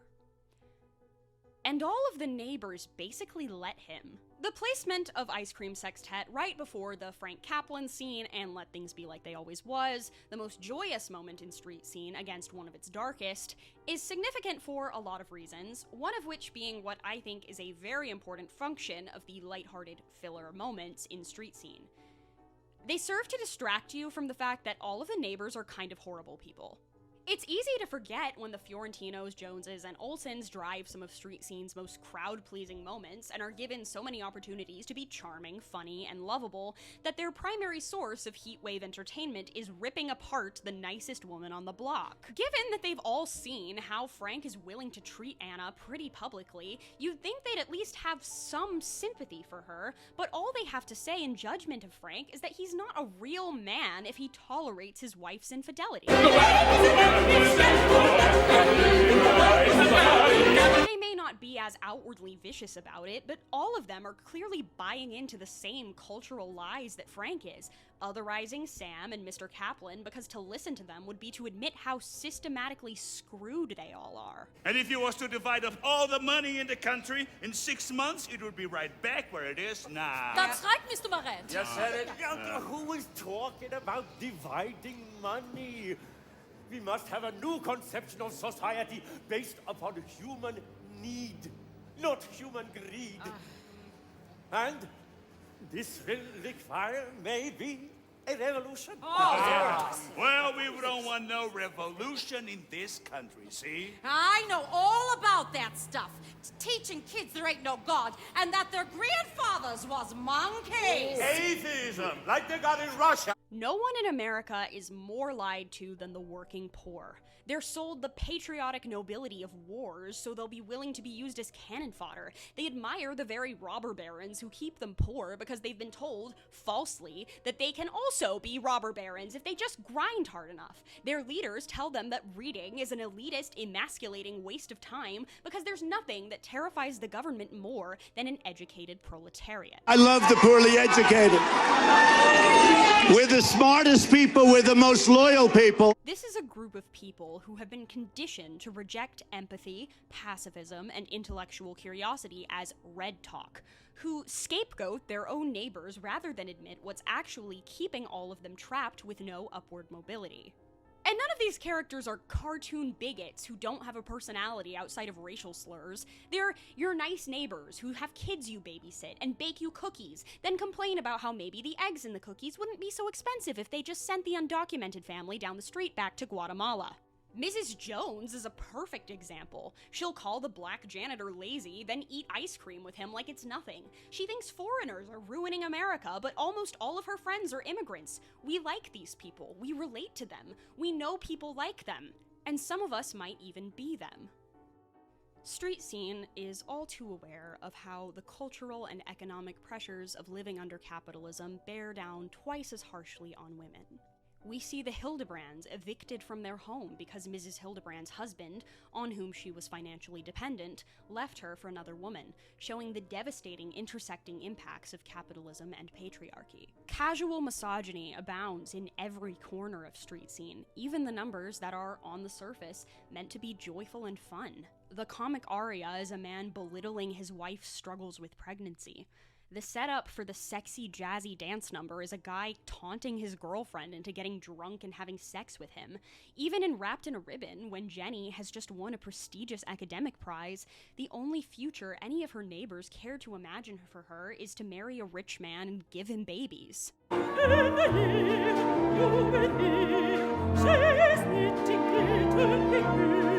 Mrs. Jones is a woman who hates other women. After all, what more would any woman want than watching her kids grow up and a husband to look out for her? That's true. Yes, and the world would be a whole lot better off if there was more that lived up to it. Come on, Queenie. She's constantly making backhanded remarks about the women in her vicinity, not just Anna, and she's a toxic boy mom who willfully overlooks her son's sexual predation. Rose is either groped or slut-shamed by half of the characters she interacts with. Shirley Kaplan is implied to have sacrificed her own chances at love and upward mobility for the sake of Sam's opportunities. Mrs. Fiorentino is thoughtlessly embarrassed by her husband for not being able to have children. A woman ought to know her place, the neighbor women all say of Anna, and we know all too well what they mean, that a woman's body is not her own. It is a vessel for work, for repopulation, for service to her husband. And because Anna chose, for once in her life, to put her own safety, dignity, and pleasure first, she is verbally brutalized, shamed until she is shot by her husband in a drunken rage. Mrs. Moran! Mrs. Moran!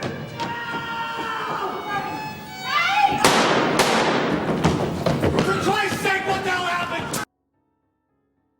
Street Scene puts into stark relief the ways in which patriarchy and all of the tiny, seemingly harmless, blink-and-you-miss-it judgments women face when they fail to meet its spine-crushing standards creates permission structures for violence and its inevitable conclusion. The Fiorentinos, the Joneses, and the Olsons may not have shot the bullet that killed Anna, but it took each one of them to load the gun. The staging of Anna's death is explosive and devastating. Sam's desperate cries of warning, the offstage screams and gunshots, the nearly 2 minutes of indecipherable chaos that follows. But it's what precedes it, the calm before the storm, that makes this one of the most haunting scenes in theatrical history.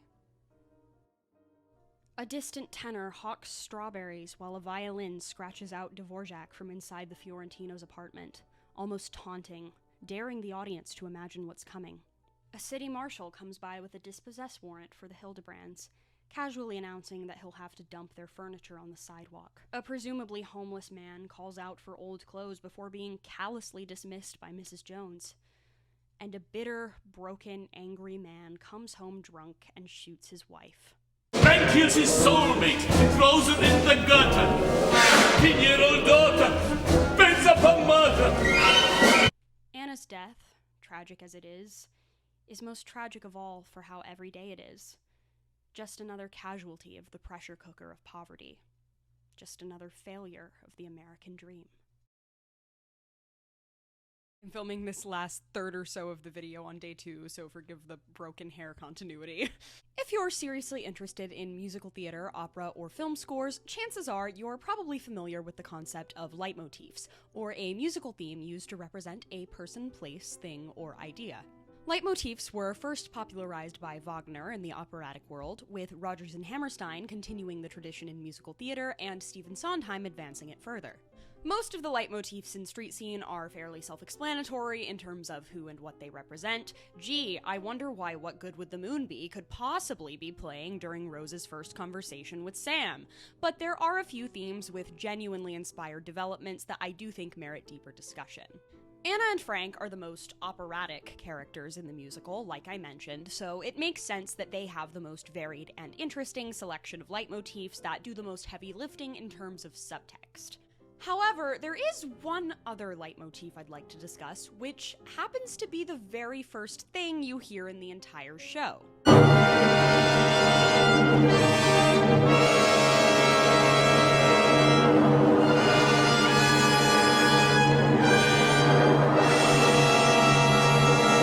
The 7-note diminished chord theme that opens the Street Scene overture is honestly one of the most perfect first impressions to any musical dramatic work ever to exist. It's like the Don Giovanni overture in that the second you hear it, you know you're in for 3 hours of pure scorching drama. It just sounds like pain.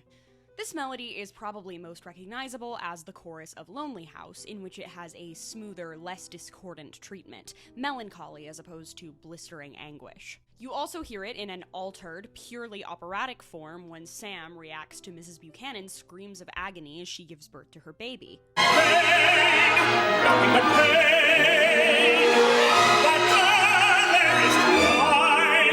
Finally, the theme is heard in its original form, albeit a key higher and with added cymbals for extra panic, when Sam watches Anna close the curtains after Sankey goes upstairs, a moment of such perfectly distilled musical anxiety that wouldn't sound out of place in a horror film.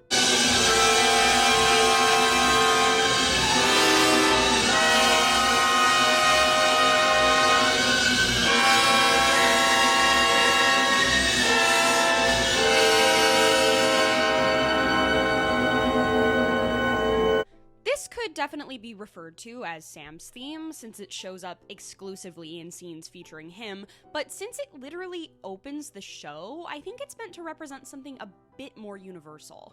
Personally, I've taken to calling it the Weltschmerz theme, Weltschmerz being a concept originating from the German Romantics that literally means world pain. To be more specific, it means a mood of weariness or sadness about life arising from the acute awareness of evil or human suffering, and is in fact directly referenced by Mr. Kaplan in the Rice play as something that Sam suffers from.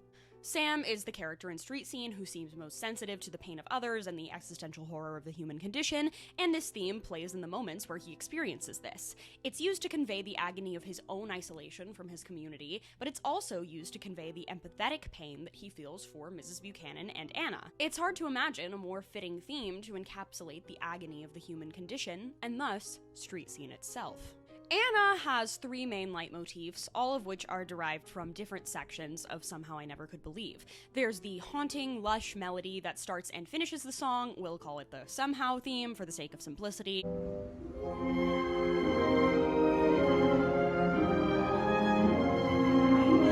The party dress theme.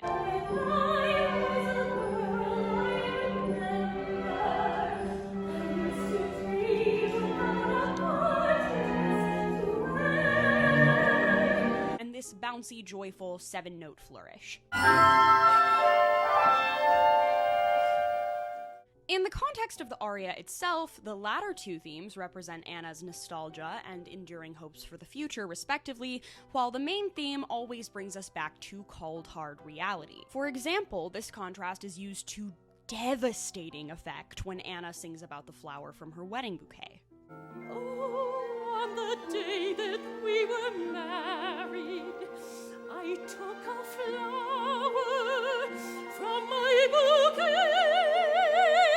Sometimes now I go and take a look. The party party dress theme is utterly sweet and innocent. It's reminiscence, it's rose-colored glasses. You literally hear it first on the words, "When I was a girl, I remember." The most notable reprise of this theme is near the end of the show when Rose sings about the white dress she bought for Anna's funeral. I bought a white dress for her and white stockings. I wanted to look pretty, the way she always did. That's textbook. Basic, but so effective. The third theme is more playful, but it's also more active. It's the sound of someone actually venturing out to pursue their dreams rather than sitting around pondering them. Appropriately, you first hear this theme when Anna sings about venturing out into New York, essentially searching for the man of her dreams. This is also the theme you hear at the very end of Somehow I Never Could Believe, hope and vivacity triumphing over exhaustion and disappointment. For now, anyway.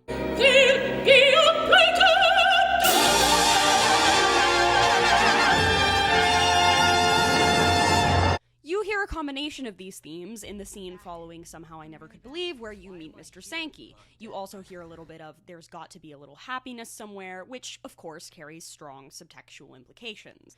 The intent of Kurt Weill, I'm sure, was to signal that Sankey is now the recipient of Anna's romantic longings, that he's the wonderful lover, the smiling eyes somewhere that will smile back into Anna's. If, like my college's production, you want there to be more ambiguity surrounding whether or not Anna is having an affair with Sankey, I like to think it's more that Sankey talking about his wife reminds Anna of better times in her and Frank's marriage, when things really did seem as wonderful as she'd always imagined. The main Somehow theme sounds exhausted. It's perfect for a woman like Anna, worn down, soulful, full of longing and inner beauty, too pure to be eroded away. I always get insane goosebumps when it comes back at the end of the song, like she's battered and bruised at the end of a vicious beating, but pulling herself up off the ground through pure strength of conviction. It gets 3 significant reprises, all for maximum emotional gut punch. It provides the underscore for the climax of the trio, but notably none of the Maurrants are singing the melody. I like to think this is representative of how the love a family has for each other often gets completely drowned out and lost in the shuffle in the midst of really intense arguments, but it could very well not be that deep.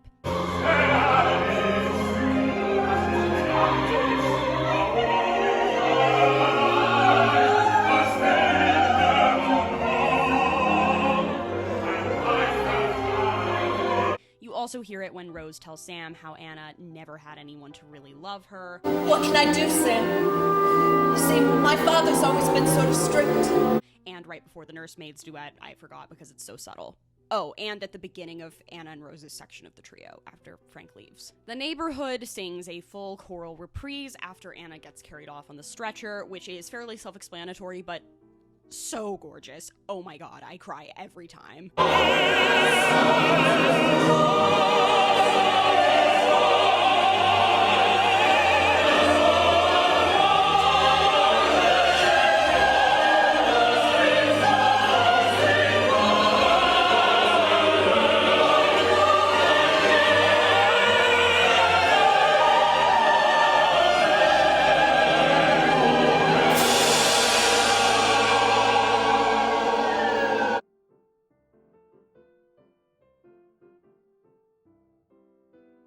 Speaking of crying every time, the final appearance of this theme is at the beginning of I Loved Her Too, with the strings playing it under Frank and Rose's opening recit.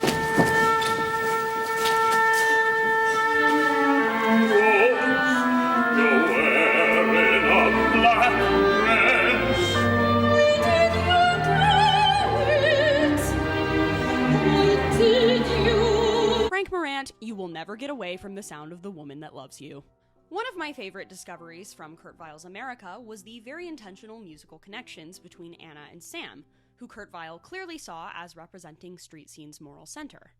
They only share one scene, but they have a great deal in common. They're both misfits as a result of going against the thoughtless and anti-intellectual culture of the neighborhood, and at different points in the story, they're both seen standing up for each other.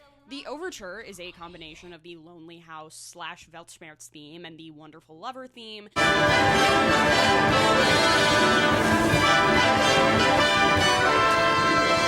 The violin embellishment in Lonely House is a modified version of the Wonderful Lover theme, Lonely House theme again when Sankey goes upstairs, and finally, things come full circle beautifully with none other than Sam leading the reprise of Somehow I Never Could Believe, mourning the loss of another lonely soul who just wanted people to be kinder to each other. I haven't talked yet about Anna's Act 2 solo, A Boy Like You. It's one of the simplest musical moments in Street Scene, and yet so devastatingly contradictory. At once a sweet and playful love song from a mother to her little boy, and a desperate plea from a woman at her absolute lowest, practically begging Willie to be a better man than Frank and not to abandon her when everyone else seemingly has. I wanted to bring it up here because it doesn't use any of Anna's previously established leitmotifs, and I think this signifies something very interesting. She's no longer holding on to the past and to what Frank once meant to her. This fits in nicely with my theory about the significance of operatic versus musical theater styles in Street Scene. A Boy Like You is very much a song, not an aria, much more contemporary in structure than anything else Anna sings. Somebody will always be my Who do you think it is? I like to think this represents, like I said, a transference of Anna's optimism to Willie, because to her, he is the future, and that's the hope she can hang on to even when nothing else in her life has gone the way she imagined. To me, the orchestra playing A Boy Like You during the interlude after Anna's death shows that her hope continues to live on in Willie even now that she's gone, and that her love ultimately gave him the guidance he needed to become a good person. And I'm really glad there's nothing in the story that suggests that that's not true, because for a show with an ending this bleak, I'll take all the silver linings I can get. Frank has quite a few recurring musical ideas worth drawing attention to.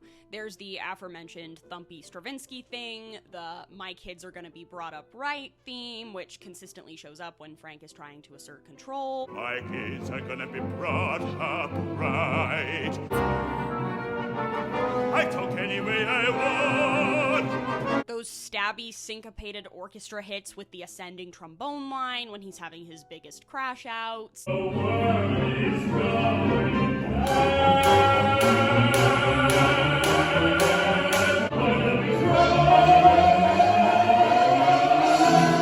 But by far his most significant motif, and the most frequently repeated theme in the entire show, is this 5-note bassoon motif. It's a wonderful thing to be young like that. And Good evening, Mr. Maurrant. Evening. Some honey of a tale. Have you been working all this while? I'll say. I have a bit of an obsession with this theme, like something about it just scratches an itch in my brain. It sounds so suspicious. It's so iconic to me and also so funny. Like, once you recognize it, you hear it so many times that it's almost a bit of a meme. It's the first thing you hear when Frank walks on stage, and it's sprinkled throughout every single scene he's in. It's all over Let Things Be Like They Always Was. Young girls smoking cigarettes, their dresses up around the necks for me. It's all over the trio. She's got you, Heather, the same way as she. It's even the very last motif you hear in the entire show, which has just evil implications that I don't even really want to think about.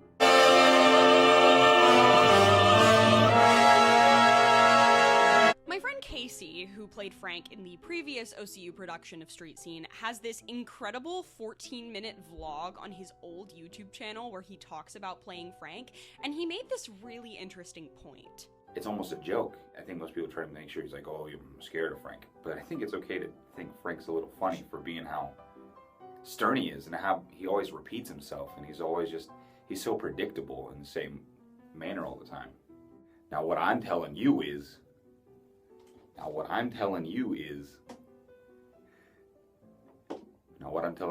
there's gonna be trouble. To me, this feeds back into why Frank's music relies the most heavily on leitmotifs compared to the rest of the cast. Frank doesn't really get to have melodies as much as he has these little fragments of music that get repeated over and over and are never really allowed to grow and develop into a song. The constant repetition of this theme mirrors how predictable and stagnant Frank has allowed himself to become, and his inability to integrate himself with his emotions. And then there's I Loved Her Too. I don't know if I Loved Her Too is my favorite song in Street Scene, but it's probably tied with Somehow I Never Could Believe for the one I think about the most. It's a bit of a dramatic risk, certainly, to give the man who just murdered his wife 4 minutes to sing about how sorry he is after watching him be a brutish control freak for 2.5 hours, but I'd argue it's not only a risk that pays off, but kind of the entire reason the show works. But it only works if you believe him. A huge part of that is down to the acting, of course. Frank's moments of humanity are certainly present, as previously discussed, but if the performer isn't actively highlighting them, the audience will hear him confess that he loved Anna the whole time and ask for sources. But it's the way this song is composed, the utterly brutal rendering of an emotionally stunted husband and father forced all too late to stare down his own damage, that gives us no choice but to hear Frank out. The melody of I Loved Her Too is still dark and unsettled, but it's also sweeping, sensual, full of longing, much more akin to Anna's music, or music in general, than anything else Frank has sung up to this point. The second verse, with its added percussion and sumptuous strings, almost feels like a tango. There always was something inside of me, right here, right now. Seems like I never could break through, but I swear to God who knows that I loved her too.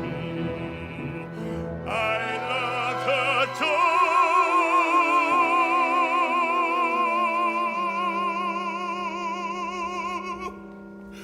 Yes, I loved her too. This just isn't the music of a man whose only feelings for his wife were patriarchal duty and a desire for control. It's the sound of someone who spent years rejecting passion suddenly being ripped apart by it. Frank's leitmotif is played full force by the strings on the bridge as he sings about the look in Anna's eyes right before he shot her.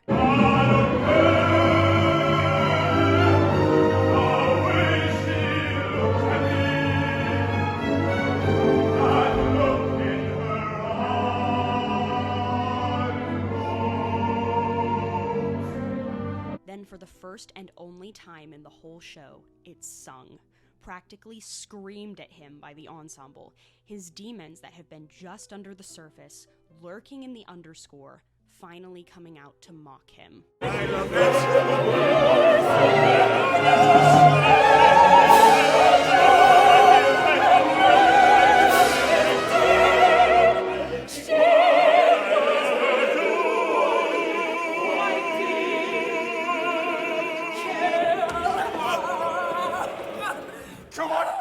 I'm always struck by how simple the lyrics of I Loved Her Too are.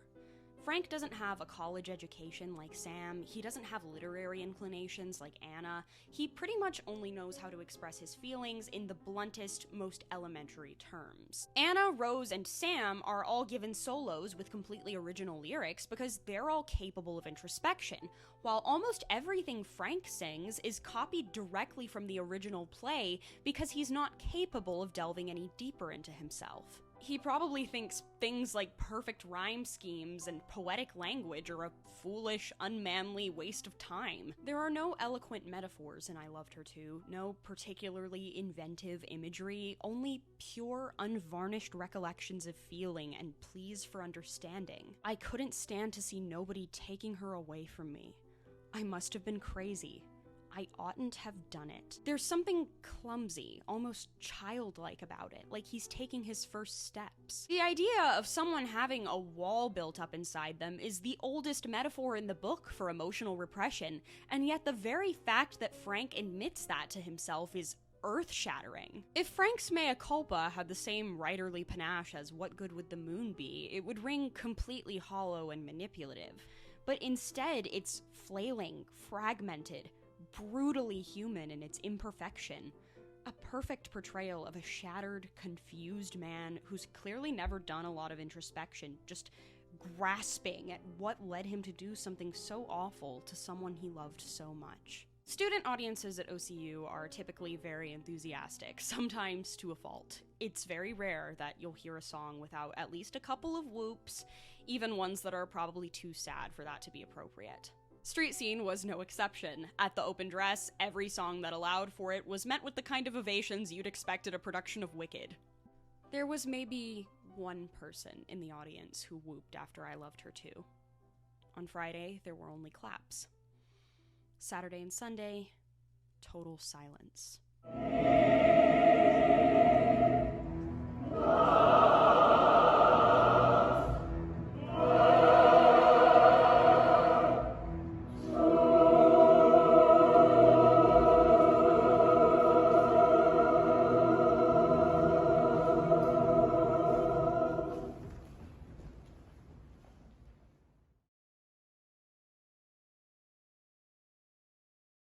Carousel and Street Scene are musicals that share quite a bit of DNA. They premiered on Broadway within a Tony season of each other, and the scope, lushness, and ambition of Carousel's score made Kurt Weill even more convinced of the potential of operifying the Broadway musical than he already was. And if one is looking for a deeper understanding of how a gentle, curious soprano and a surly, confrontational baritone could possibly become drawn to each other before their relationship inevitably goes south, Julie Jordan and Billy Bigelow provided me with a not insignificant amount of inspiration for Anna and Frank's younger years. Most compellingly, Carousel and Street Scene both attempt to interrogate the theme of generational trauma through an abusive marriage and said marriage's impact on its children. Whether or not Carousel is successful or responsible in its portrayal of domestic abuse is a topic that will be debated by musical theater fans and critics until the end of time. My personal opinion? It gets excruciatingly close. Carousel is clearly a show that, like Street Scene, understands the societal pressures that create abusive men, and why the women who love them often unfortunately choose to stay with them. It's messy, complicated, and human in a way that plenty of people who've been in relationships like Billy and Julie's connect with. However, Carousel's need to fulfill the prescribed post-war duty of musical theater to comfort and uplift its traumatized audience ultimately ends up undercutting much of the show's genuinely meaningful commentary. I highly recommend the Drama Dork's excellent video essay, What Do We Do with Carousel, if you're interested in more historical context on this problematic fave of a show. The infamous scene between Julie and Louise can be a poignant representation of a mother's susceptibility to abuse being passed on to her daughter, but unless it's helmed by a particularly sensitive director, Julie's rhetoric goes dangerously unchallenged, and you wind up with the objectively horrifying moment in the 1956 film where Julie hugs her daughter and tells her it's possible for a man to hit her without it hurting at all, while sweet, uplifting string music plays in the background. Billy's apparent redemption, for many, comes across as too easy. Is whispering in your daughter's ear about how she needs to believe in herself while everyone sings a song about walking through the storm with your chin up high really enough to ensure that she won't fall into the same harmful patterns as you or her mother? Or at bare minimum, make up for the fact that you hit her 2 scenes ago? Street Scene doesn't end with an uplifting chorus of You'll Never Walk Alone, but with Rose, very much alone, with one parent in the grave and the other awaiting execution, forced to make a choice. It's an ending that seeks not to inspire, but to warn, and in refusing to provide easy answers or soothing platitudes, manages to accomplish what Carousel couldn't fully allow itself to. What are you going to do, Rose? I think I'll go away. I'll go with you. Xander, that isn't possible. Don't you remember? Only this morning we said you and I would go away together. Yes, but this morning things were so different. I never dreamed it would be this way. Rose's decision to leave the tenement without Sam at the end of Street Scene is one that has blindsided many an actor and audience member.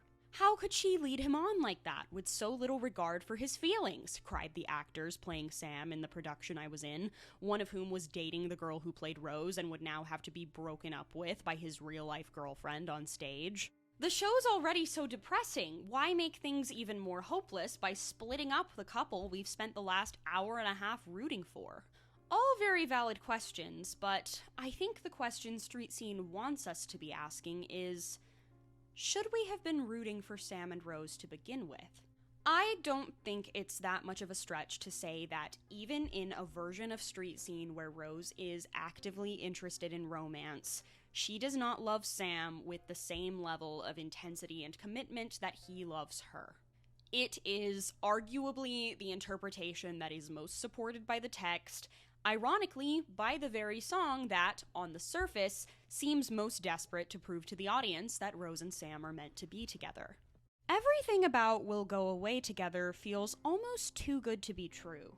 It's this optimistic, overwhelmingly tonal, showboat-esque love duet.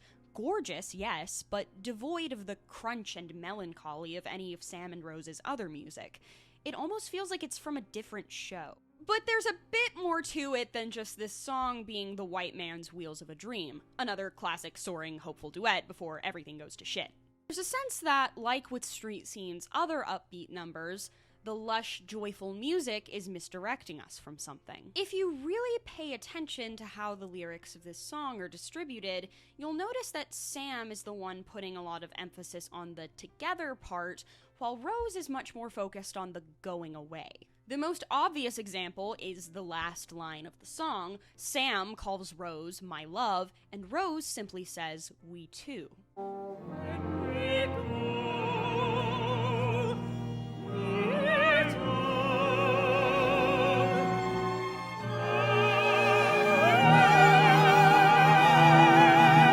She's much more invested in her escape, her future, than she is in Sam. She sees him as a dear friend, maybe even as a partner, but probably not the love of her life. But that still doesn't quite explain why Rose changes her mind so quickly.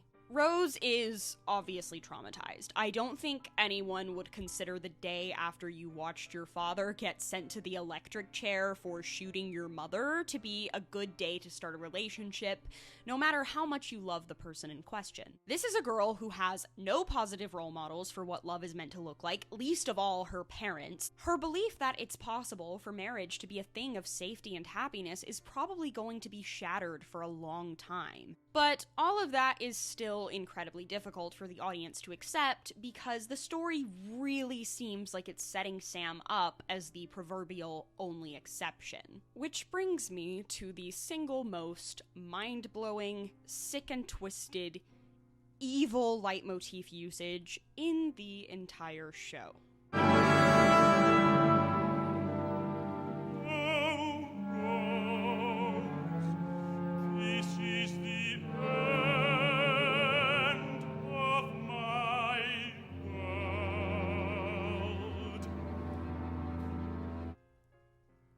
That's Frank's theme.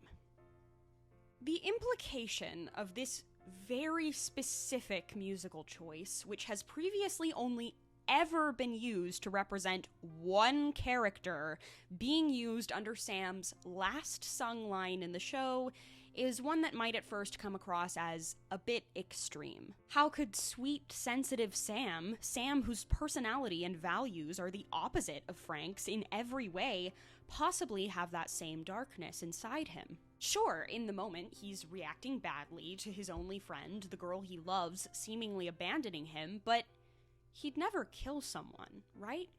That dirty bum, I'd like to kill him! Remember when we talked about Frank choosing to be miserable? Sam is kind of guilty of the exact same thing, just in a less brutish, more sad boy font. Frank takes it out on others, while Sam takes it out on himself. Obviously, as we've previously discussed, his isolation is not entirely his fault, but once you've picked up on it, it's difficult to ignore the truly egregious degree to which Sam makes his self-loathing Rose's problem. In their first scene together, the one that's meant to establish their blossoming romance, Rose has just been sexually assaulted, and Sam just can't resist making a remark about how Rose must think he's a coward, and he's never going to get anywhere, and she winds up having to comfort him. Rose is nothing but kind and affirming to Sam, even when she's breaking his heart, but Sam never seems to allow any of her words of support and validation to get through. He just keeps on guilting her, insisting that life is pain and everyone hates him, to the point where it's almost impossible for Rose to figure out if she actually likes him or not, because she's too busy trying to pull him out of his incessant self-pity. The Rice play's equivalent of "We'll go away together" is directly preceded by Sam proposing a suicide pact. She's probably terrified to reject him because she's afraid he's going to kill himself. The bar is so low for relationships in this musical that we essentially root for Rose and Sam because Sam meets the bare minimum requirement of not being a sexual predator or a murderer, when the truth of the matter is that at least at this point in their lives, they're probably terrible for each other. The most important words in Street Scene, at least in my opinion, are the words Rose says to Sam after he tells her that there's no hope for them unless they belong to each other. There's no hope for us unless we love each other, unless I belong to you, and you will belong to me.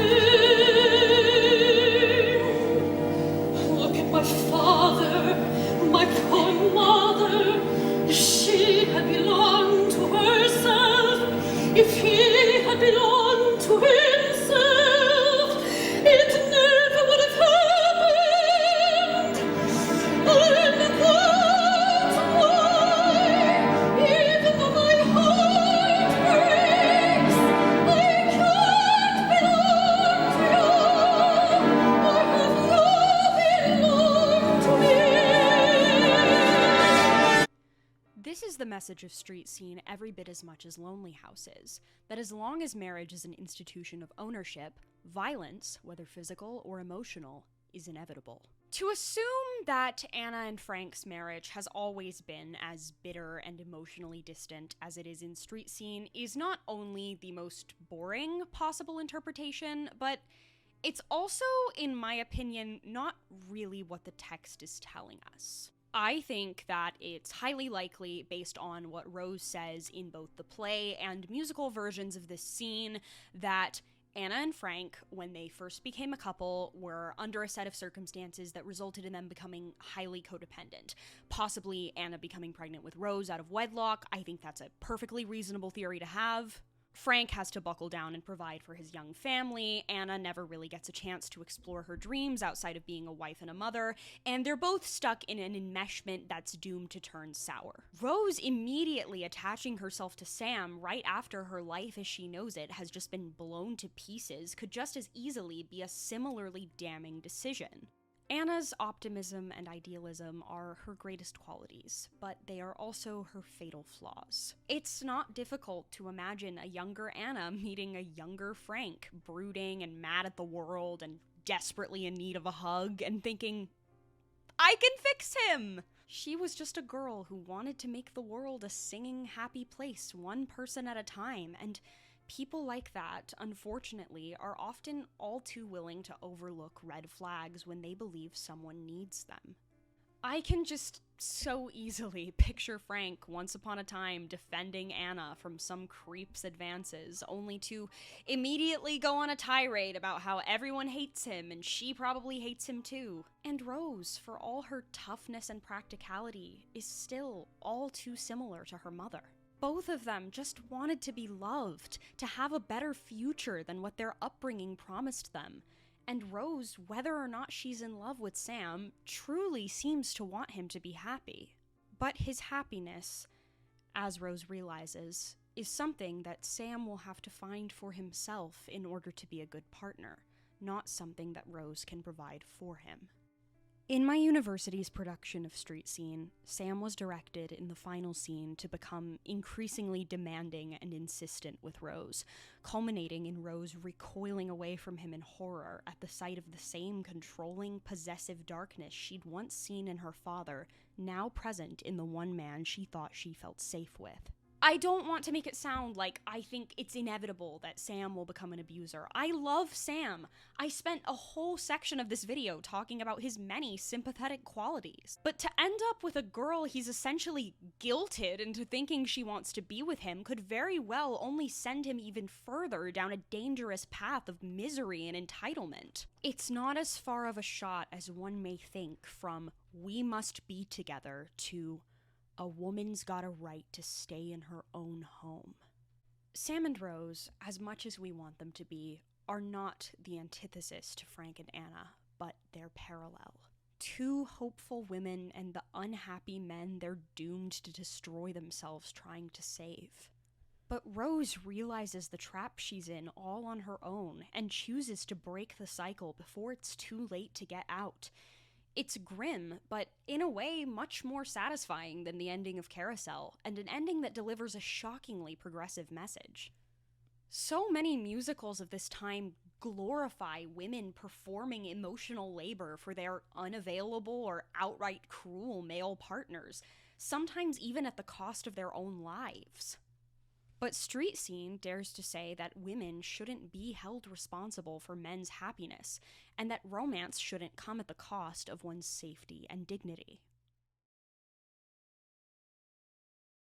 The following section contains spoilers for the endings of Carousel, Ragtime, Les Mis, Sweeney Todd, and West Side Story. The ending of Street Scene is pure evil in a way that very, very few musicals ever allow themselves to be. I think at this point we're all well aware that musical theater as a medium is capable of far more than fairy tale endings and tap dancing, but there is sort of an unspoken convention that the ending of a musical must at least make an effort to be life-affirming and inspirational. Over the years, the most beloved musicals by general audiences are the ones where great tragedy takes place, yes, but the audience is still allowed the luxury of leaving the show feeling good about themselves and the world. Carousel ends with Billy redeeming himself and going to heaven. His daughter will probably still have heaps of unresolved generational trauma. Coalhouse is shot by a police officer at the end of Ragtime, but his son gets to have a happy childhood with Mother and Tata, two white parents. Only two of the sympathetic characters make it to the end of Les Mis, but hope still gets the last word. If the finale of this show weren't so beautifully sung, it would probably fall flat for anyone who isn't Christian. When it comes to classic musicals with enduring cultural relevance, Cabaret is about the only one I can compare to Street Scene in terms of its ending's utter defiance of the expectation to give its audience any semblance of comfort. Well, that and Urinetown, the other really popular Brechtian light musical, but that show's ending is evil in a whole host of other ways. Remember when I said to put a pin in the Nursemaids duet? I wanted to come back to it because it illustrates so perfectly what Anna's death changes about the culture of the tenement. Absolutely nothing. If Street Scene were a musical that followed the rules, perhaps it would end with the women of the tenement feeling awful about their careless, judgmental words contributing to the destruction of a family. Or perhaps it would end with the men giving some sort of indication that they'll learn from Frank's mistakes and go on to be better husbands. Instead, it ends exactly as it started. Fiorentino, Jones, and Olsen once again sitting on the steps complaining about the weather, with Jones getting the last line of dialogue in the entire show. The poor little thing. Wouldn't surprise me a bit if she turns out the same way as her mother. She's got a gentleman friend who was hanging around here late last night. The tragedy of the Maurrants hasn't made anyone in the tenement less bigoted or callous towards women's experiences.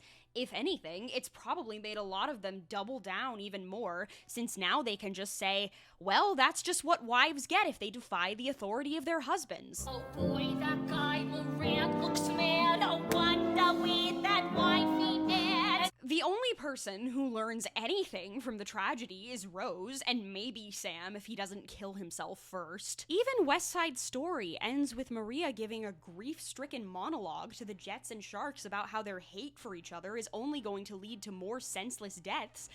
And it works! Because this is musical theater, and therefore years of learned prejudice and systemic inequity are no match for an eloquently penned Arthur Laurent's speech and Rachel Zegler's big brown eyes. The ending of Street Scene is like if instead of Maria's speech successfully getting the boys to put their guns down, West Side Story ended with one of the Jets calling Maria a slur.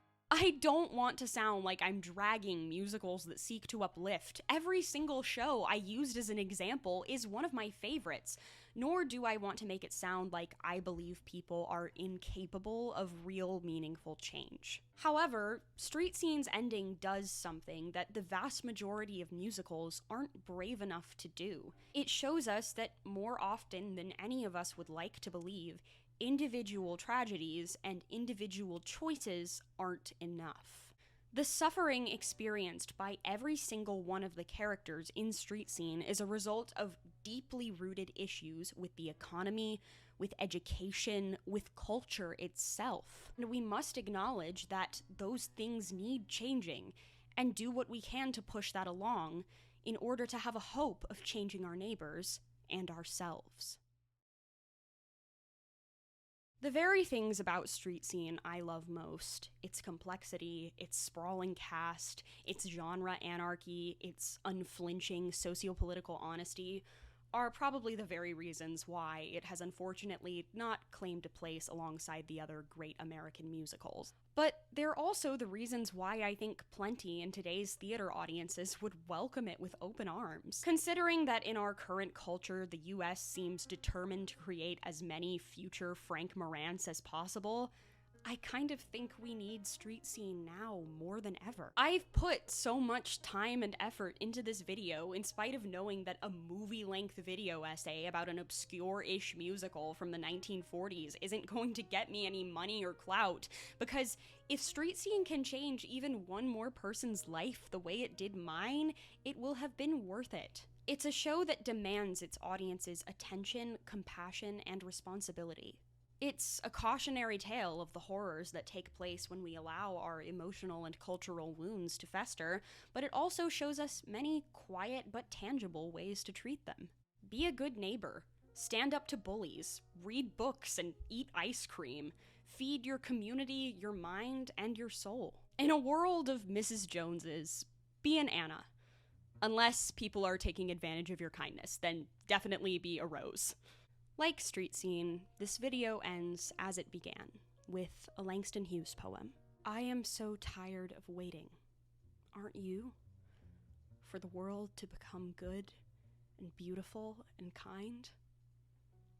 Let us take a knife and cut the world in two and see what worms are eating at the rind. Somehow I never could believe